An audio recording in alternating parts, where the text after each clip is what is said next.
اگر آپ چاہتے ہیں کہ آپ کو نیو ویڈیوز کے بارے میں اطلاع ملے تو آپ چینل کو سبسکرائب کریں۔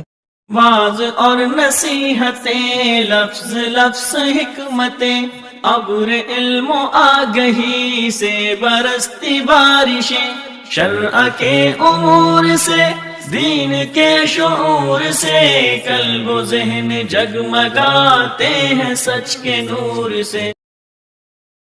ونتوکل علیہ ونعوذ باللہ من شرور انفسنا ومن سیئات اعمالنا من يهده الله فلا مضل له ومن يضلل فلا هادي له وأشهد أن لا إله إلا الله وحده لا شريك له وأشهد أن محمدا عبده ورسوله أما بعد فإن خير الحديث كتاب الله وخير الهدي هدي محمد صلى الله عليه وسلم وشر الأمور محدثاتها وكل محدثة بدعة وكل بدعة ضلالة وفي رواية وكل ضلالة في النار.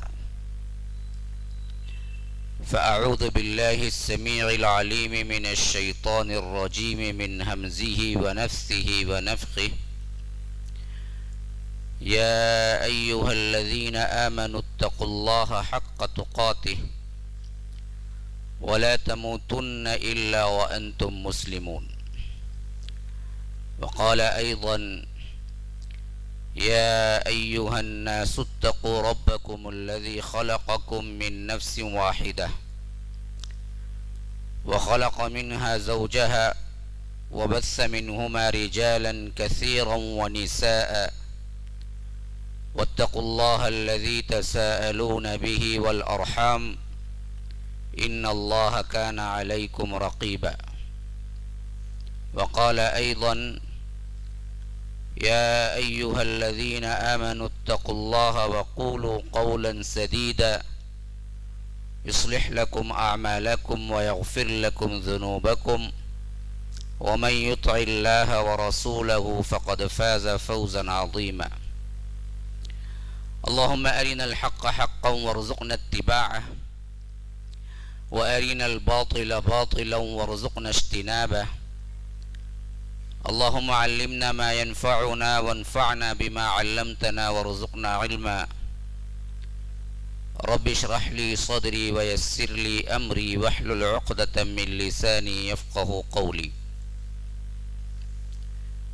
اس اللہ کے نام سے ابتدا جس کے ناموں کی کوئی انتہا ہی نہیں. ولو ان ما فی الارض من شجرۃ اقلام والبحر يمده من بعده سبعة ابحر ما نفدت کلمات اللہ. اس ذات اقدس پر کروڑوں درود و سلام ہو جو تمام جہانوں کے لیے رحمت للعالمین بن کے آئے تھے. اللهم صل على محمد وعلى آل محمد كما صليت على إبراهيم وعلى آل إبراهيم إنك حميد مجيد وبارك على محمد وعلى آل محمد كما باركت على إبراهيم وعلى آل إبراهيم إنك حميد مجيد. برادران اسلام، واجب الاحترام بزرگوں، دوستوں، عزیز ساتھیوں، لائق احترام ماؤں اور بہنوں، اللہ تبارک و تعالی نے عبادتوں کا موسم بنایا ہے. جیسے ہمیں دنیا کے اندر کئی موسموں کا سامنا کرنا پڑتا ہے اور انسان کی ایک طبعی عادت ہے، نیچر ہے، ہر موسم آنے سے پہلے اس کی تیاری بھی کرتا ہے. گرمی کا موسم آیا تو اس کے حساب سے اس کی تیاری الگ ہوتی ہے. اسی طرح سرد موسم آ رہا ہے تو اس کے اعتبار سے وہ کپڑے وغیرہ، موٹے سویٹر وغیرہ پہلے سے تیار کر کے رکھتا ہے. تو اس طرح کی رب العالمین کی مہربانی ہم پر ہے کہ عبادتوں کے بھی بہت سے موسم ہیں جس میں رب العالمین چاہتا ہے کہ بندے اس سے فائدہ اٹھائیں اور اس موسم کے مطابق عمل کریں۔ خاص طور پر حج کے ایام دیکھ لیجئے، 1 سے لے کر 10 کے بارے میں تو قسمیں کھائی ہیں، والفجر ولیال عشر والشفع والوتر واللیل اذا یسر۔ یہ پوری قسمیں دراصل ایام ذی الحج کے اعتبار سے ہے، مفسرین بیان کرتے ہیں۔ 10 راتوں کی، کون سے وہ 10 راتیں؟ 1 سے لے کے 10 تک۔ اس واسطے قسمیں ہیں کہ اس میں تمام عبادتیں جمع ہو جاتی ہیں۔ حج کا ایام، ان ایام کے اندر آپ دیکھتے جائیں، نماز بھی ہے، سفر بھی ہے، عبادتیں بھی ہیں، روزے بھی ہیں۔ جو حجاج وہاں نہیں پہنچتے ان کے لیے عرفے کا بھی روزہ ہے، جس کے لیے رب العالمین نے اپنے حبیب کے ذریعے فرمایا کہ پچھلے اور اگلے 2 سال کے گناہ معاف ہو سکتے ہیں۔ تو اس اعتبار سے جو رمضان المبارک کا مجھے استقبال کے موضوع پر عنوان دیا گیا ہے، یہ بھی دراصل وقت سے پہلے تیاری اور موسم کے اعتبار سے تیاری ہے۔ اور یہ رمضان المبارک کی یہ بیوٹی ہے کہ رب العالمین اس رمضان المبارک کی آمد پر آپ اپنا گھر سجائیں یا نہ سجائیں، لیکن جنت کو آراستہ کرتا ہے اور جہنم کو بند کرتا ہے۔ صحیح ترین روایتوں سے یہ روایتیں ثابت ہیں۔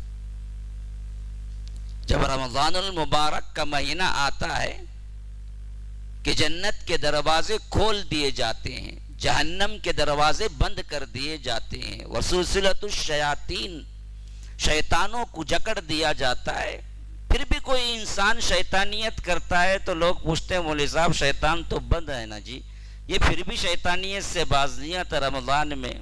میں ہمیشہ کہتا ہوں کہ ہاں بھائی شیطان تو بند ہے، لیکن یہ خود کم شیطان ہے جو رمضان میں بھی اپنی شیطانیت نہیں چھوڑتا۔ اثر تو اپنا ایک ہوتا ہے نا، وہ تو چھوڑ گیا، لیکن وہ 11 مہینے جو ساتھ رہا نا، اس کا اثر بھی تو ہوتا ہے کہ بعض لوگ رمضان المبارک میں بھی کوئی تبدیلی نہیں، وہی کھانا پینا، وہی ٹی وی، وہی سنیما، وہی سانگز، سب کچھ۔ بعض تو روزے کی بھی پرواہ نہیں کرتے۔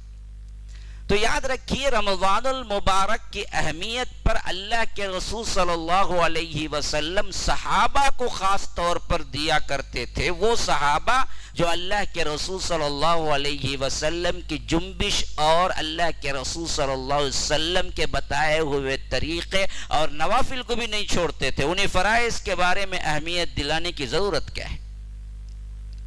لیکن اہمیت ہے اس واسطے دلایا، اس واسطے بتایا ہے۔ کئی روایتیں اس بارے میں شاہد ہیں کہ اللہ کے رسول صلی اللہ علیہ وسلم رمضان المبارک میں اہتمام ہی الگ ہوتا، اور خاص طور پر 10 آخری دنوں میں تو حضرت عائشہ کی روایت ہے کہ کمر کس لیتے عبادت کے لیے اور اپنی بیویوں کو بھی اٹھاتے تھے۔ وہ اصحاب رسول اللہ صلی اللہ علیہ وسلم جو اللہ کے رسول صلی اللہ علیہ وسلم نے جو بھی کیا بغیر پوچھے کرنے والے، نماز میں تھے، جبرائیل نے بتایا اللہ کے رسول آپ کے جوتے پہ گندگی لگی ہوئی ہے، نکال دو۔ اللہ کے رسول صلی اللہ علیہ وسلم بحالت نماز ہی اپنا جوتا نکال دیے۔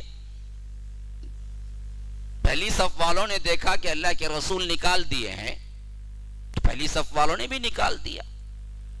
پھر دوسری نماز ہی کی حالت میں، ابھی نماز ہی میں ہیں، دوسری نے بھی نکال دیا، سب نے نکال دیا۔ جوتی نکالنے کی آواز آنے لگی، یہاں تک کہ اللہ کے رسول صلی اللہ علیہ وسلم نماز کو ختم کیا تو کہا کہ یہ کیا آوازیں تھی؟ کہا کہ ہم نے جوتے نکالے۔ کہا کہ کیوں نکالے؟ کہا کہ آپ نے نکالے، حکم نہیں۔ ہم ہوتے تو سوچتے کہ ہاں جی نماز کے بعد پوچھیں گے کیوں نکالے، پھر وہ پوچھیں گے اللہ کے رسول یہ فرض تھا کہ سنت تھی، یہ واجب تھا یا نفل تھی، یا مکروہ تھا، کتنے بار کرنے سے حرام ہوتا۔ یہ تمام ہیلے بہانے ہمارے پاس ہوتے۔ صحابہ تو ایسی اتباع کرنے والے تھے کہ بس ایک حرکت ہوئی، اس حرکت کو بغیر پوچھے اللہ کے رسول کو کرتے دیکھا، کرنے لگے۔ اللہ کے رسول صلی اللہ علیہ وسلم نے کہا کہ نہیں، اصل میں میری جوتی میں گندگی تھی تو جبرائیل نے اطلاع دی، میں نے نکالی، تمہارے لیے نہیں تھا۔ کئی دفعہ اللہ کے رسول صلی اللہ علیہ وسلم کو تنبیہ کرنا پڑتا تھا کہ یہ عبادت تمہارے لیے نہیں ہے، میرے لیے خاص ہے، لیکن صحابہ ایسے تھے کہ جو کرتے دیکھتے کر گزرتے۔ ایسے صحابہ کو اللہ کے رسول رمضان المبارک کی اہمیت بتا رہے ہیں اور صحابہ اس کے لیے تیاریاں کر رہے ہیں، اسلاف اس کے لیے تیاریاں کر رہے ہیں، تو ہم جیسے ناہنجار سیاہکار کتنا آگے بڑھ کے تیاری کرنی چاہیے۔ ایک اور مثال دیتا ہوں، اللہ کے رسول صلی اللہ علیہ وسلم روزہ رکھتے تھے، دن ہی کا نہیں بلکہ رات کا بھی رکھتے تھے۔ ہاں، یہ ہمارے لیے جائز نہیں ہے، دن بھی روزہ رات بھی روزہ، اگلے دن بھی روزہ، یہ روزہ ہمارے لیے نہیں ہے۔ لیکن جب اللہ کے رسول صلی اللہ علیہ وسلم رکھنا شروع کیے، صحابہ بھی رکھنا شروع کر دیے، لیکن برداشت نہیں ہو رہا تھا، رات کو بھی روزہ دن کو بھی روزہ۔ معلوم ہوا اللہ کے رسول صلی اللہ علیہ وسلم نے صحابہ کو بلایا، کہا کہ تم بھی روزہ رکھتے ہو؟ کہا کہ ہاں۔ رات کو بھی رکھتے ہو؟ کہا کہ ہاں۔ کیوں رکھتے ہو؟ کہا کہ آپ رکھتے ہیں۔ کہا کہ تم اور میں ایک جیسے کیسے ہو گئے؟ ایکم مثلی، مجھ جیسے تم میں کون ہے؟ یہ تمہارے لیے نہیں ہے، تمہارے بس کی بات نہیں ہے۔ میں اپنے رب کے پاس رات گزارتا ہوں، ہاں، میں اپنے رب کے پاس رات گزارتا ہوں۔ هو یطعمنی ویسقینی، وہ مجھے کھلاتا پلاتا ہے۔ یہ روزہ تمہارا نہیں ہے، بس کی بات نہیں ہے۔ تمہارا روزہ صرف اور صرف شام تک کا ہے، بس رات شروع ہوئی وہاں سے تمہارا روزہ ختم۔ تو عبادتوں میں شوق اور ذوق کے اعتبار سے اصحاب رسول اللہ صلی اللہ علیہ وسلم جو حرکت دیکھتے وہ حرکت کرنا شروع کر دیتے، لیکن اتنا سب کچھ ہونے کے باوجود بھی اللہ کے رسول صلی اللہ علیہ وسلم اس کا اہتمام کرتے، نصیحتیں کرتے اور اس کے رب العالمین سے عطا کردہ انعامات کے بارے میں بتاتے۔ تو اسی پس منظر میں دراصل شاید مضمون دینے والے نے مجھے یہ دیا ہے کہ آپ استقبال رمضان پہ کچھ کہیں۔ میں نے مناسب سمجھا آپ کے سامنے استقبال رمضان میں شیڈول بتانے کے بجائے قرآن کے ان آیتوں کا مجموعہ اور ترجمہ ہی پیش کر دوں جو کافی و شافی ہے، جو رب العالمین نے سورہ بقرہ میں گفتگو کی ہے۔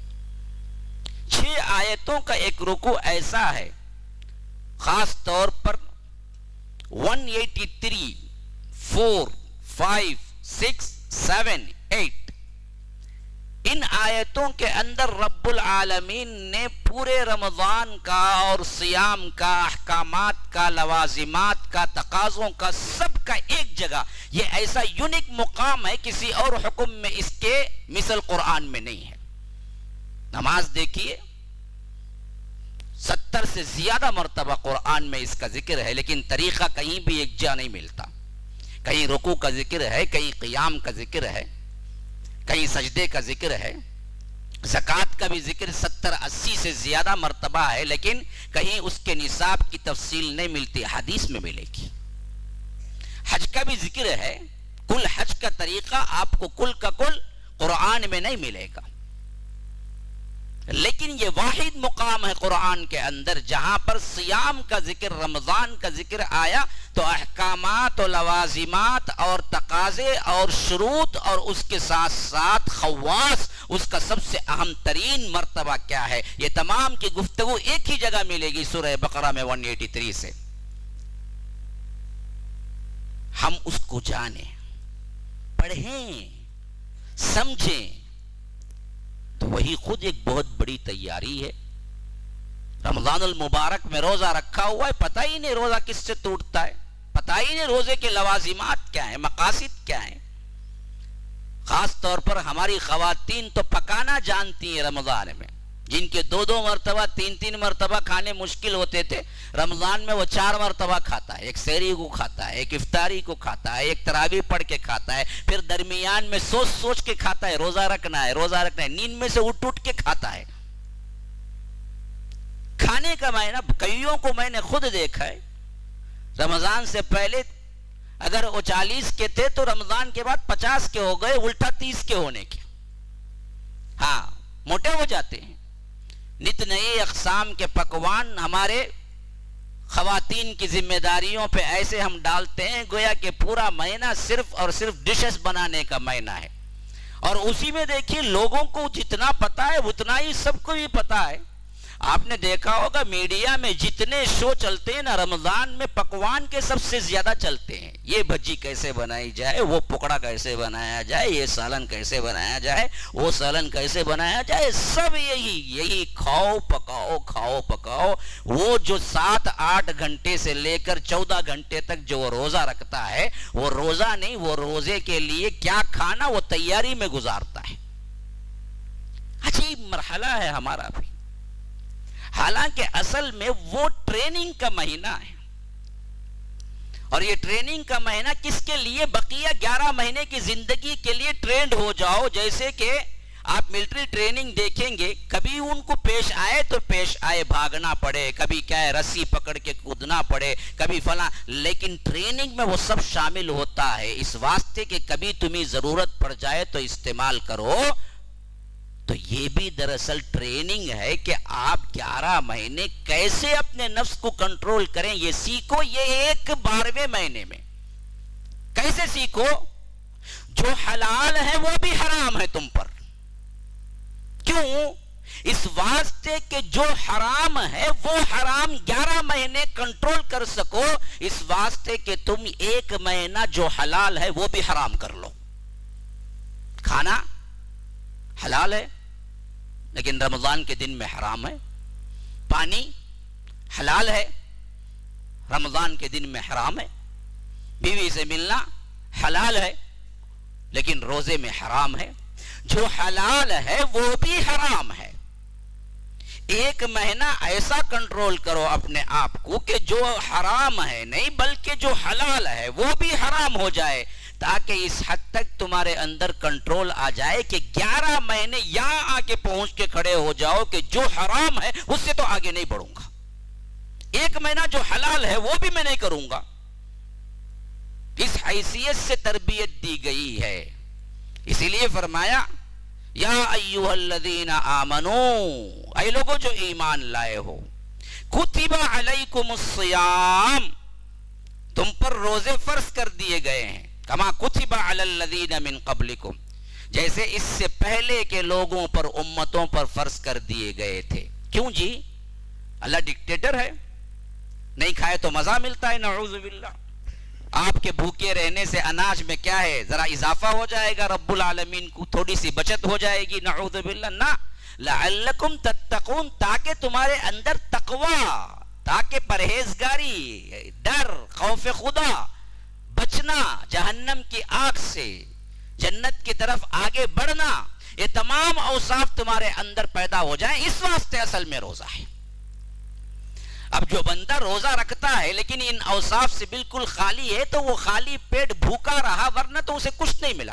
اس لیے حدیث کے الفاظ ہیں من لم يدع قول الزور والعمل به فليس لله حاجة في ان يدع طعامه وشرابه.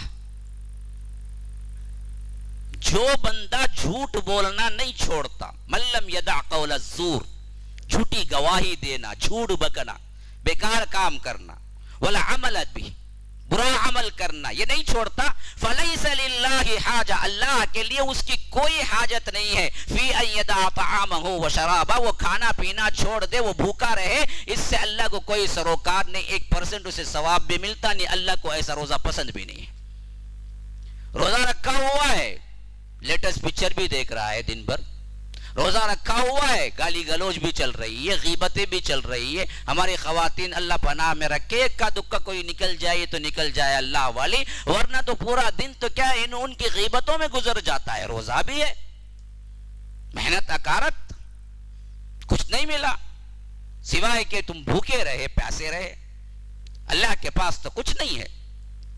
حتیٰ کہ یہاں تک فرمایا کہ اگر تمہیں چھے کوئے تب بھی تم یہ کہہ دو کہ انی صائم، دیکھو میں روزے سے ہوں جی، میں جواب نہیں دے سکتا تمہیں. تم لڑائی کے لیے آتے ہو نا، میں نہیں کرتا. انی صائم، میں روزے سے ہوں، میں تمہارا جواب دے نہیں سکتا، میں تمہاری گالی کا گالی جواب دے نہیں سکتا. میں تمہارے برے عمل کا جواب دے نہیں سکتا، صرف اس سے یہ کہہ دے کہ انی صائم، بھائی میں روزے سے ہوں۔ ہاں، تیسری حدیث میں فرمایا الصیام جنہ، جنہ کہتے ہیں اصل میں اسی سے کیا ہے، جن بھی نکلا ہے، ہاں دکھتا نہیں ہے وہ، ہاں جنت بھی اسی سے نکلی ہے، اور اسی سے یہ بھی لفظ نکلا ہے۔ جنہ اصل میں کیا ہے، ڈھال یا بچاؤ کو کہتے ہیں۔ فرمایا کہ الصیام جنہ، روزہ ڈھال ہے، اس سے جہنم کی آگ سے بچنے کے لیے ڈھال ہے۔ ہاں، ہر چیز سے تمہیں رکواتا ہے، اگر وہ نہیں ہے، وہی سب کچھ عمل ہیں تمہارے اپنے عام دن کے، تو یاد رکھو پھر تو روزہ روزہ نہیں ہے، کھانا پینا چھوڑنے کا نام روزہ نہیں ہو جاتا، وہ تو ظاہری ایک شکل ہے۔ باطنی طور پر جو سب سے اہم ترین مقصد ہے وہ تقوی ہے، کہ آپ تقوی اختیار کریں، اللہ سے ڈریں۔ اچھا، یہ بھی بڑا اہم ترین پوائنٹ ہے، یہ تقوی کا مفہوم ہے کیا اصل میں؟ ہاں، یہ اصل نکلا ہے روٹ ورڈ وقایقی سے، اور یہ جب جاتا ہے اتقا بنتا ہے تو وہاں سے تقوی نکلتا ہے۔ اور وقایقی کا اصل معنی اگر روٹ ورڈ میں تلاش کریں گے تو وہ ہے بچنا۔ عموماً تقوی کا ایک ہی معنی لکھا جاتا ہے ترجمے میں کہ تم ڈرو، اللہ سے ڈرو۔ ہر جگہ ڈرو کا ترجمہ فٹ نہیں ہوتا، بلکہ بچنے کا ترجمہ ہوتا ہے زیادہ تر۔ میں آپ کو بتاتا ہوں، دیکھیے ایک مشہور ترین دعا ہم خود کرتے رہتے ہیں ہمیشہ، جو اللہ کے رسول صلی اللہ علیہ وسلم نے ہمیں سکھائی، اللہ تعالیٰ نے ہمیں سکھایا قرآن میں، ربنا آتنا فی الدنیا، وہ بھی یاد نہیں، یاد ہی نہیں ہے۔ ہاں، مول صاحب کھا پی کے آؤ بول دیے تو سونے کے لیے بڑا آرام دہ ہے شاید آپ لوگوں کو، گرمی بھی لگی ہوئی ہے، ذرا ٹھنڈک پیدا کرو بھائی فین ڈال کے، تاکہ سو نہ پائیں یہ لوگ، یا تو کچھ کرو۔ آپ اٹھیے کہیے کہ لوگو جاگ جاؤ کم از کم، اب تو سنو، تو شاید سونے والے تھوڑا سا کیا ہے توجہ کریں میری طرف۔ بھائی سنانے کے لیے آیا ہوں، کچھ دینے کے لیے آیا ہوں، تو آپ اس کے ساتھ رہیں نا، خالی بیٹھنے کے لیے رسم پوری کرنے کے لیے تو نہیں ہے، تھوڑی ایک مضمون ہے میرے دماغ میں کہ میں آپ تک اسے پہنچا دوں، تو آپ لینے کے لیے تیار ہیں، نہیں بیٹھ کے جانے کے لیے، کہ کھانے گینے کا پھر انتظام ہے کیا؟ ہاں نہیں ہے نا؟ ہاں مت بھی رکھیے، وہی اچھا ہے۔ تو آپ سنیں گے نا؟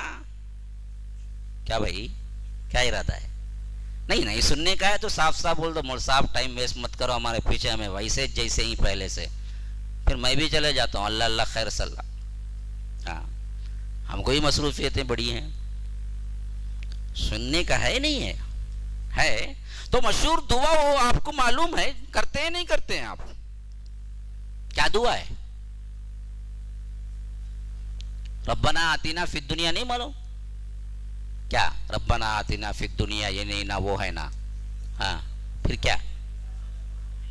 ہاں، ربنا آتنا فی الدنیا حسنہ وفی الآخرۃ حسنہ، اے اللہ ہمیں دنیا بھی خوبصورت دے، آخرت بھی خوبصورت دے، اچھی دنیا دے، اچھی آخرت دے۔ آخر میں فرمایا وقینا، اور ہمیں بچا، وقی، وقایقی سے وقی، یہ امر ہے، وقینا، اللہ ہمیں بچا، عذاب النار، جہنم کی آگ سے۔ اسی وقایقی سے اتقا نکلا ہے، وہاں سے تقوی آیا ہے، اس کا مطلب ہے بچنا، تاکہ تم بچ جاؤ۔ اگر ترجمہ یوں کروں کہ تم روزہ رکھو، تم پر روزے فرض کر دیے گئے ہیں، اسی طرح جس طرح پچھلی امتوں پر فرض کر دیے گئے تھے، تاکہ تمہارے اندر تقوی اختیار ہو، یا تاکہ تم بچ جاؤ۔ تو کس سے بچ جاؤ؟ جہنم کی آگ سے بچ جاؤ،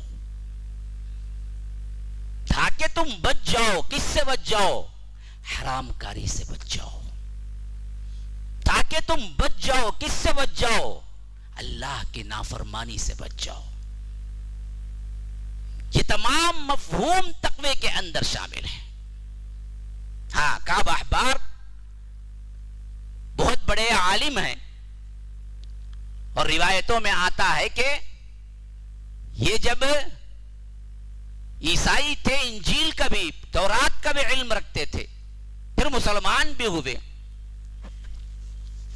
تابعین میں شمار ہوتے ہیں، صحابہ میں، لیکن صحابہ کا زمانہ پایا، لیکن علوم کے منبع تھے۔ حضرت عمر نے ایک مرتبہ ان سے پوچھا، آپ مجھے تقوی کا معنی سمجھا سکتے ہیں؟ کہ انہوں نے کہا کہ ہاں، کبھی تمہیں خاردار جھاڑیوں پر سے گزر ہوا ہے؟ پوچھا کہ ہاں ہوا ہے۔ تو تب تم کیسے جاؤ گے؟ دو طرف بھی کانٹے بھرے ہیں اور خاردار جھاڑیاں ہیں، راستہ بالکل تنگ ہے اور تمہاری چادر ادھر ادھر کھنچ جانے کا خطرہ ہے، تو ایسے میں تم اس راستے پر سے کیسے گزرو گے؟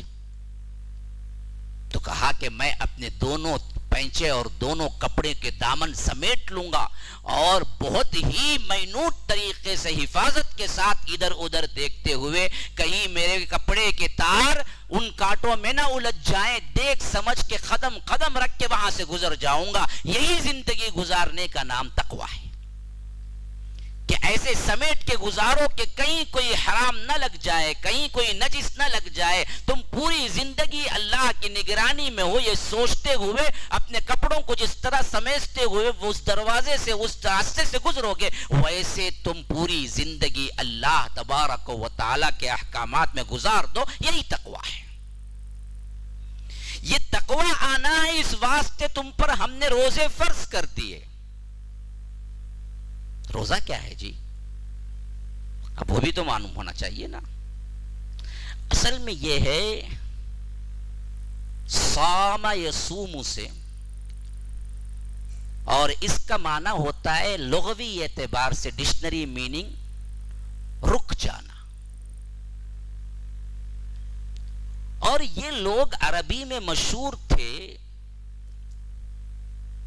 اپنے گھوڑوں کو روزہ رکھوانے میں، خود تو نہیں رکھتے تھے لیکن عرب لوگوں میں یہ لفظ مشہور تھا گھوڑوں کے سلسلے میں۔ روایتوں میں آتا ہے کہ وہ لوگ جب دراصل صحرا کا سفر کرتے تھے تو صحرائی جانور تو اونٹ ہے جو پیاس برداشت کرتا ہے، اور بڑے لمبی لمبی اونٹ اصل میں صحرا کا جہاز کہتے ہیں۔ کہیں پتا ہے، آپ نے پڑھا ہے، اونٹ کو صحرا کا جہاز کہا جاتا ہے کیونکہ وہ کبھی کبھی 7 دن 8 دن بغیر پانی کے اور بغیر چارے کے چل سکتا ہے، اور اس کے پاس ایک ٹینک الگ سے ہوتی ہے پانی کے لیے پیٹ میں۔ اللہ نے ایسا انتظام کر دیا ہے اس کا کہ وہ پانی پیتا ہی نہیں ہے، پانی سیو بھی کرتا ہے۔ کبھی کبھی جنگوں میں پانی کی قلت ہو جاتی ہے اس زمانے میں، تو جو لوگ اونٹ رکھتے تھے وہ لوگ کیا کرتے تھے، خود کے پانی پینے کے لیے اونٹوں کو ذبح کر دیتے تھے، اور وہ پانی کی جو ٹینک ہوتی تھی وہ ٹینک میں سے پانی نکال کے خود پیتے تھے۔ یہ صحرائی جانور ایسا ہے کہ اللہ نے خاص صحرا کے سفر ہی کے لیے بنایا ہے، لیکن اس کا مسئلہ یہ ہے کہ یہ دوڑ نہیں سکتا، یہ بھاگ نہیں سکتا، یہ درمیانی چال چلتا ہے بس، اس سے زیادہ تیزی نہیں۔ لیکن گھوڑا اس کے بالکل برعکس ہے، وہ دوڑ سکتا ہے، بھاگ سکتا ہے، دو بدو مقابلہ کر سکتا ہے، لیکن ہے بڑا نازک، وہ کھانا برداشت نہیں کر سکتا، کھانا پینے سے رہنا، بھوک برداشت نہیں کر سکتا وہ۔ تو عرب لوگ کرتے یہ تھے کہ اگر یہ چیز ہم گھوڑوں کے اندر پیدا کر دیں گے، برداشت کی قوت، تو ہم کیا ہے، لمبے سفر بھی کر سکتے ہیں اور جنگ میں ہم پائیدار بھی رہ سکتے ہیں۔ تو کبھی کبھی ٹریننگ کے لیے ان کے منہوں پہ کپڑا چڑھا کے باندھ دیتے تاکہ یہ لوگ کچھ کھائیں نہ پیئیں اور کچھ وقت ایک ایک دن گزاریں، تاکہ کیا ہوتا کہ ان کے اندر وہ برداشت کی قوت آ جائے، تو دونوں جمع ہو جائیں گے، تیزی بھی جمع ہو جائے گی اور اس کے ساتھ ساتھ برداشت کی قوت بھی جمع ہو جائے گی۔ تو اس واسطے روزے رکھواتے تھے گھوڑوں کو۔ ہاں، جس کو وہ روزہ رکھواتے تھے تو ایسے وقت میں کوئی پوچھتا تو یہ کون سا گھوڑا ہے، تو وہ کہتے کہ فرس صائم، یہ گھوڑا کیا ہے، روزے دار ہے۔ یہی لفظ جب شریعت نے استعمال کیا تو یہ لفظ انسانوں کو روزے کے اعتبار سے فرمایا کہ اب تمہارے لیے یہ روزہ ہے، اور روزے کے احکامات میں فرمایا کہ تم اصل میں روزہ ایسے رکھو۔ شریعت مطہرہ کی تفصیل یا یوں سمجھیے کہ تعریف روزے کی کیا ہے، آپ دراصل صبح صادق سے لے کر غروب آفتاب تک کھانا پینا بیوی سے ملنا چھوڑ دینے کا نام روزہ ہے شرعی اعتبار سے. روزہ کیا ہے؟ صبح صادق سے لے کر غروب آفتاب تک کھانا پینا اور بیوی سے ملنا، یہ تین چیزیں چھوڑ دینے کا نام روزہ ہے، جس کو اللہ تبارک و تعالی نے یہاں پر فرض کیا. اور یہ ارکان اسلام 5 ارکان میں سے ایک اہم ترین رکن ہے. کوئی انکار کرتا ہے تو کافر ہے، کوئی عمل سے اقرار کرتا ہے اور انکار نہیں کرتا تو وہ گنہگار ہے. عمل نہیں کرتا لیکن اقراری ہے تو بہت بڑا فاسق ہے. لیکن رکن کے اعتبار سے ایسا رکن ہے کہ جس کے چھوڑنے کا انکار اگر کوئی کرے گا اور کہے گا کہ روزہ ہی نہیں ہے تو یاد رکھیے وہ کافر بن جائے گا. تو اللہ تبارک و تعالی نے اس کا حکم یہاں پر دیا کہ یہ روزہ رکھو، تم پر فرض کر دیے گئے یہ روزے، جیسے اس سے پہلے ہم نے امتوں پر فرض کیے تھے. معلوم ہوا یہ عبادت جو ہم پر فرض ہوئی ہے پچھلی امتوں پر بھی فرض ہوئی ہے. اچھا، یہ بولنے کی خاص بات کیا ہے؟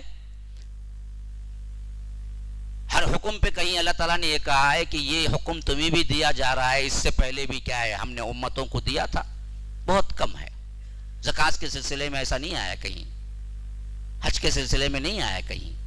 روزے کو کیوں کہا؟ اس واسطے کہا کہ کسی کا گمان یہ نہ جائے کہ یہ بھوک پیاس برداشت کرنا ہم پر دراصل گویا کہ ایک زیادتی ہے. کہا کہ نہیں زیادتی نہیں ہے، ہم نے پچھلی امتوں پر بھی فرض کیا اور انہوں نے اس عمل پر پائیدار ہوئے بھی، تو تمہارے لیے بھی کوئی مشکل نہیں ہے. ہاں، ہو سکتا پہلا روزہ تمہارے لیے مشکل ہو اور کچھ ڈیفرنٹ سے لگے، لیکن جب تم رکھنے لگو گے تو تمہارے لیے کوئی معاملہ نہیں ہے. انسان جی بھی سکتا ہے، اچھا رہ بھی سکتا ہے اور اس کے ساتھ ساتھ روزہ بھی رکھ سکتا ہے. اس معاملے میں تمہاری طبیعتوں پر گرا نہیں ہے یا تمہاری وہ بات نہیں ہے جو تمہارے لیے مشکل بن گئی ہے. انسانیت سے ماورا کوئی ایسی چیز نہیں بتائی جا رہی ہے جو تم کر نہ سکو، بلکہ اس سے پہلے بھی انسان کر چکے ہیں اور ایسے ہی تم پر بھی حکم ہو رہا ہے کہ تم اس کو کرو. ہاں، اب اس کے بعد فرمایا ایام معدودات. دیکھو یہ گنتی کے چند دن ہے. اگلی آیت یہ 83 ہے، یہ 84 ہے جو میں پڑھ رہا ہوں. پہلے فرمایا یا ایھا الذین آمنوا کتب علیکم الصیام کما کتب علی الذین من قبلکم لعلکم تتقون. اب پھر فرمایا ایام معدودات. دیکھو یہ گنتی کے چند دن ہیں، ایسے نکلیں گے پتہ ہی نہیں چلے گا. اور واقعتاً یہ لفظ بالکل فٹ بیٹھتا ہے. یہ رمضان کا پورا مہینہ آپ گزار کے دیکھیے پلٹ کے، 30 دن ایسے لگیں گے کہ 30 نہیں تھے بلکہ وہ دراصل 10 دن بھی نہیں تھے. اور اس میں بھی پہلا جس تیزی سے جاتا ہے دوسرا عشرہ اس سے تیزی سے جاتا ہے، تیسرا اور اس سے بھی تیزی سے جاتا ہے. اور جیسے ہی عید گزارتے ہیں پلٹ کے دیکھتے ہیں ایسا لگتا ہے 30 دن نہیں گزرے ہم پر تو 3 دن بھی برابر نہیں گزرے، ایسے گزر جاتے ہیں. تو اس پہ جو پالیے، جو نیکیاں کر لیے، جو سیکھ لیے، جو محروم ہو گئے ان سے زیادہ بدترین بدقسمت کوئی اور نہیں ہے. اس لیے فرمایا گنتی کے چند دن ہیں، اس کو مس مت کر دو، ان میں عبادتیں کرو، تیاریاں کرو. تو اسی لیے فرمایا کہ ایام معدودات. ہاں، فمن کان منکم مریضا او علی سفر. اگر تم میں کوئی مریض ہو، بیمار ہو یا مسافر ہو، سفر میں ہو، فعدۃ من ایام اخر، تو وہ روزہ چھوڑ سکتا ہے، دوسرے دنوں میں اس کو پورا کر لے. وعلی الذین یطیقونہ فدیہ، جو اس کی طاقت نہ رکھتا ہو. یہ معنی بھی ہے کہ جو اس کی طاقت رکھتا ہو. یہ دونوں معنی اس کے اندر آتے ہیں. فرمایا کہ جو نہ رکھنے کی طاقت رکھتا ہو، جو رکھنے کی طاقت رکھتا ہو، ان دونوں کے لیے کیا ہے؟ فدیہ ہے. کیا فدیہ ہے؟ طعام و مسکین، ایک دن مسکین کا کھانا، ایک آدمی کا کھانا کھلا دینا روزہ چھوڑ کے. لیکن فمن تطوع خیرا فہو خیر اللہ. دیکھو نیکی کے کاموں میں، بھلائی کے کاموں میں جو آگے بڑھتا ہے وہ اس کے لیے بہت اچھا ہے. وَأَن تَصُومُوا خَيْرٌ لَكُمْ، اگر تم روزہ رکھو ہی تو بہت اچھا ہوگا تمہارے لیے. ان کنتم تعلمون، اگر تم جانتے. اب آپ پوچھیں گے ایک جگہ پھر اللہ تعالیٰ روزہ رکھو بول رہا ہے, ایک طرف کیا ہے فدیہ بول رہا ہے, ایک طرف رکھنے والوں کے لیے چھوٹ ہے بول رہا ہے, نہ رکھنے والوں کے لیے چھوٹ ہے بول رہا ہے. اس آیت کو پس منظر میں سمجھنا چاہیے. کچھ اس کا پس منظر تاریخی پس منظر ہے. میں نے سوچا کہ اب استقبال رمضان آ ہی گیا ہے تو میں احکامات کے ساتھ وہ تمام کی تشریح کر دوں, لیکن آپ کو ذرا توجہ چاہیے, بغیر توجہ کی بات نہیں بن پڑے گی. ذرا توجہ سے سنیں گے تو پھر بات بن پڑے گی, احکامات سمجھ آ جائیں گے. یہ وہ آیات ہیں جب رب العالمین نے پہلے روزہ فرض کیا, اور یہ بھی بتدریج ہوا. اما عائشہ کی روایت کے مطابق مکی دور میں بھی روزے تھے, لیکن وہ صرف اور صرف عاشورہ کا ایک روزہ رکھتے تھے مکی دور میں صحابہ, اور وہ فرض کے دائرے میں تھا ایک روزہ رکھنا. پھر مدینے میں آئے تو اللہ کے رسول صلی اللہ علیہ وسلم نے ایام 20 کے 3 روزے فرض کر دیے.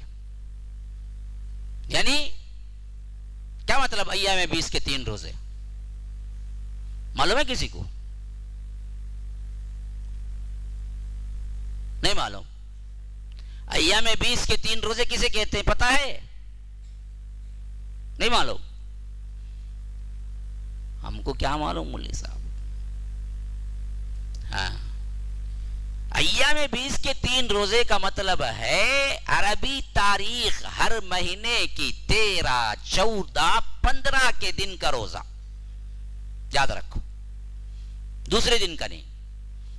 عربی تاریخ ہر مہینے کی عربی تاریخ 13, 14, 15, 20 اس واسطے کہتے ہیں کہ وائٹ کو 20 کہتے ہیں, بیاض اسے کہتے ہیں وائٹ کلر.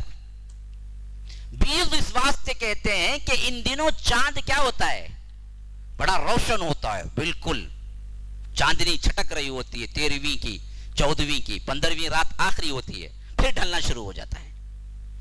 تو یہ 3 دن کے جو روزے ہیں نا, ان کو ایام 20 کے روزے کہتے ہیں. یہ بعد میں نفل بنا دیے گئے ہمارے لیے, اب بھی رکھ سکتے ہیں ایام 20 کے 3 روزے, بلکہ رکھنا چاہیے. عام دنوں میں بھی ہر مہینے کے 3 روزے, اور جمعرات اور پیر کا روزہ اللہ کے رسول رکھا کرتے تھے.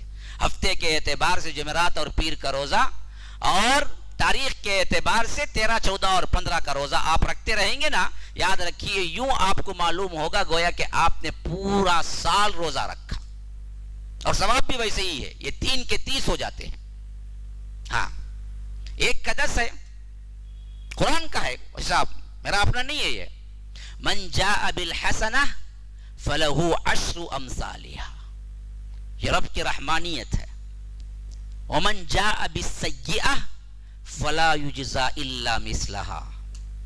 اللہ کہتا ہے ایک نیکی میرے پاس کوئی لے کے آتا ہے تو میں اس کو 10 دیتا ہوں, 10 گنا بڑھا کے.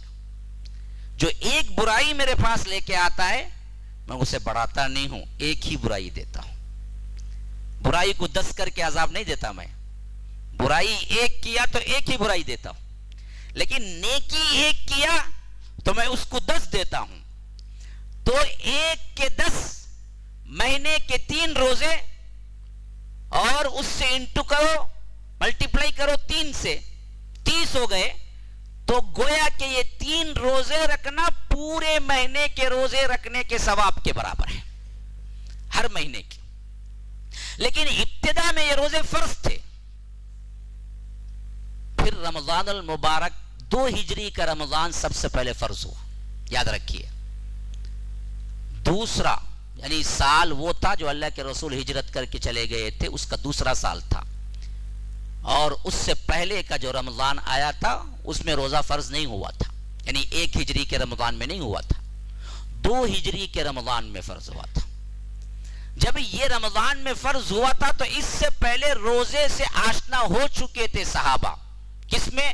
عاشورہ کا ایک روزہ جو وہاں پر رکھتے تھے مکی دور میں, اور مدنی دور میں یہ 3 دن کے جو روزے رکھتے تھے. اس اعتبار سے عرب جو جانتے ہی نہیں تھے روزہ کیا ہے, وہ ایک طرح بھوک اور پیاس برداشت کرنے کی طاقت رکھ چکے تھے. تو اب دراصل آیت اتری کہ اب یہ کیا کرو, تم پورے مہینے کے روزے رکھو. لیکن پھر بھی رعایت تھی. کیا رعایت؟ اچانک 30 روزے رکھنا معمولی بات نہیں تھی عربوں کے لیے. کیوں؟ یہ تو عادت نہیں تھی. دوسرا سب سے اہم ترین پریشانی تھی وہ تپش، دھوپ کی. اور عرب وہاں کی دھوپ آج بھی جائیے سنبھال نہیں پائیں گے. وہ تو وہ زمانہ تھا، سخت ترین دھوپ ہوا کرتی تھی. اور پہلا رمضان جہاں فرض ہوا تھا وہ رمضان بھی وہ رمضان تھا جو وہاں پر موسم گرما میں آیا تھا. گرمیاں شدت تھی، اسی رمضان میں آیا تھا. تو اللہ نے اس وقت چھوٹ دی اچھے لوگوں کے لیے بھی. فرمایا کہ وَعَلَى الَّذِينَ يُطِيقُونَهُ، جو روزہ رکھنے کی طاقت رکھتے ہوں وہ بھی چھوڑ دیں تو فدیہ دے سکتے ہیں. فَفِدْيَةٌ طَعَامُ مِسْكِينٍ. لیکن ایک طرح کا غبار کیا، ایک طرح ابھارا. دیکھو وَأَن تَصُومُوا خَيْرٌ لَكُمْ، روزہ رکھنا ہی بہتر ہے تمہارے واسطے. ایک دوسرا مطلب مفسرین نے یہ بیان کیا کہ وَعَلَى الَّذِينَ يُطِيقُونَهُ کا مطلب جو روزہ رکھنے کی طاقت نہ رکھتے ہوں ان کے لیے فدیہ ہے. وہ اب بھی ثابت ہے، وہ حکم ایسے ہی ثابت ہے اب بھی. کون؟ بوڑھے، مریض، ایسے مریض جو کبھی کیا نہیں ہو سکتے، صحت یاب نہیں ہو سکتے، جن میں سب سے اہم ترین جو دائمی مریض ہوتے ہیں، جن سے کیا ہے صحت امید نہیں ہوتی ہے، ان لوگوں کے لیے فدیہ ہے. آج بھی بوڑھے لوگوں کے لیے فدیہ ہے.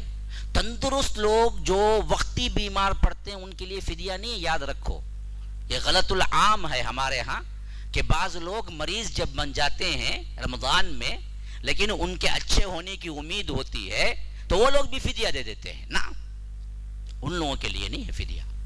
فدیہ صرف ان لوگوں کے لیے جو دائمی مریض ہوں یا ایسی عمر کو پہنچ گئے ہوں کہ پھر ان کے پاس روزہ رکھنے کی طاقت نہیں ہے. حضرت انس کے بارے میں آتا ہے کہ اپنے آخری دور میں، کیونکہ اللہ نے بہت لمبی عمر بھی دی تھی حضرت انس کو، انس ابن مالک، تو ان کے آخری دور میں انہوں نے کیا کیا تھا، 2 سال روزے چھوڑے تھے، روزہ نہیں رکھا، اور ہر ایک روزے کے بدلے 1 دن کا یومیہ کھانا دیا کرتے تھے. فدیہ وہی ہے، 2 وقت کا کھانا. 3 وقت ہم بھرتے ہیں لیکن عرب میں اصل میں کھانا 2 وقت کا ہوتا تھا. تو 2 وقت کا پیٹ بھر کا کھانا، پیٹ بھر کے ایک فقیر کو، ایک مسکین کو کھلانا 1 روزے کا فدیہ ہے جو دینا پڑے گا آپ کو.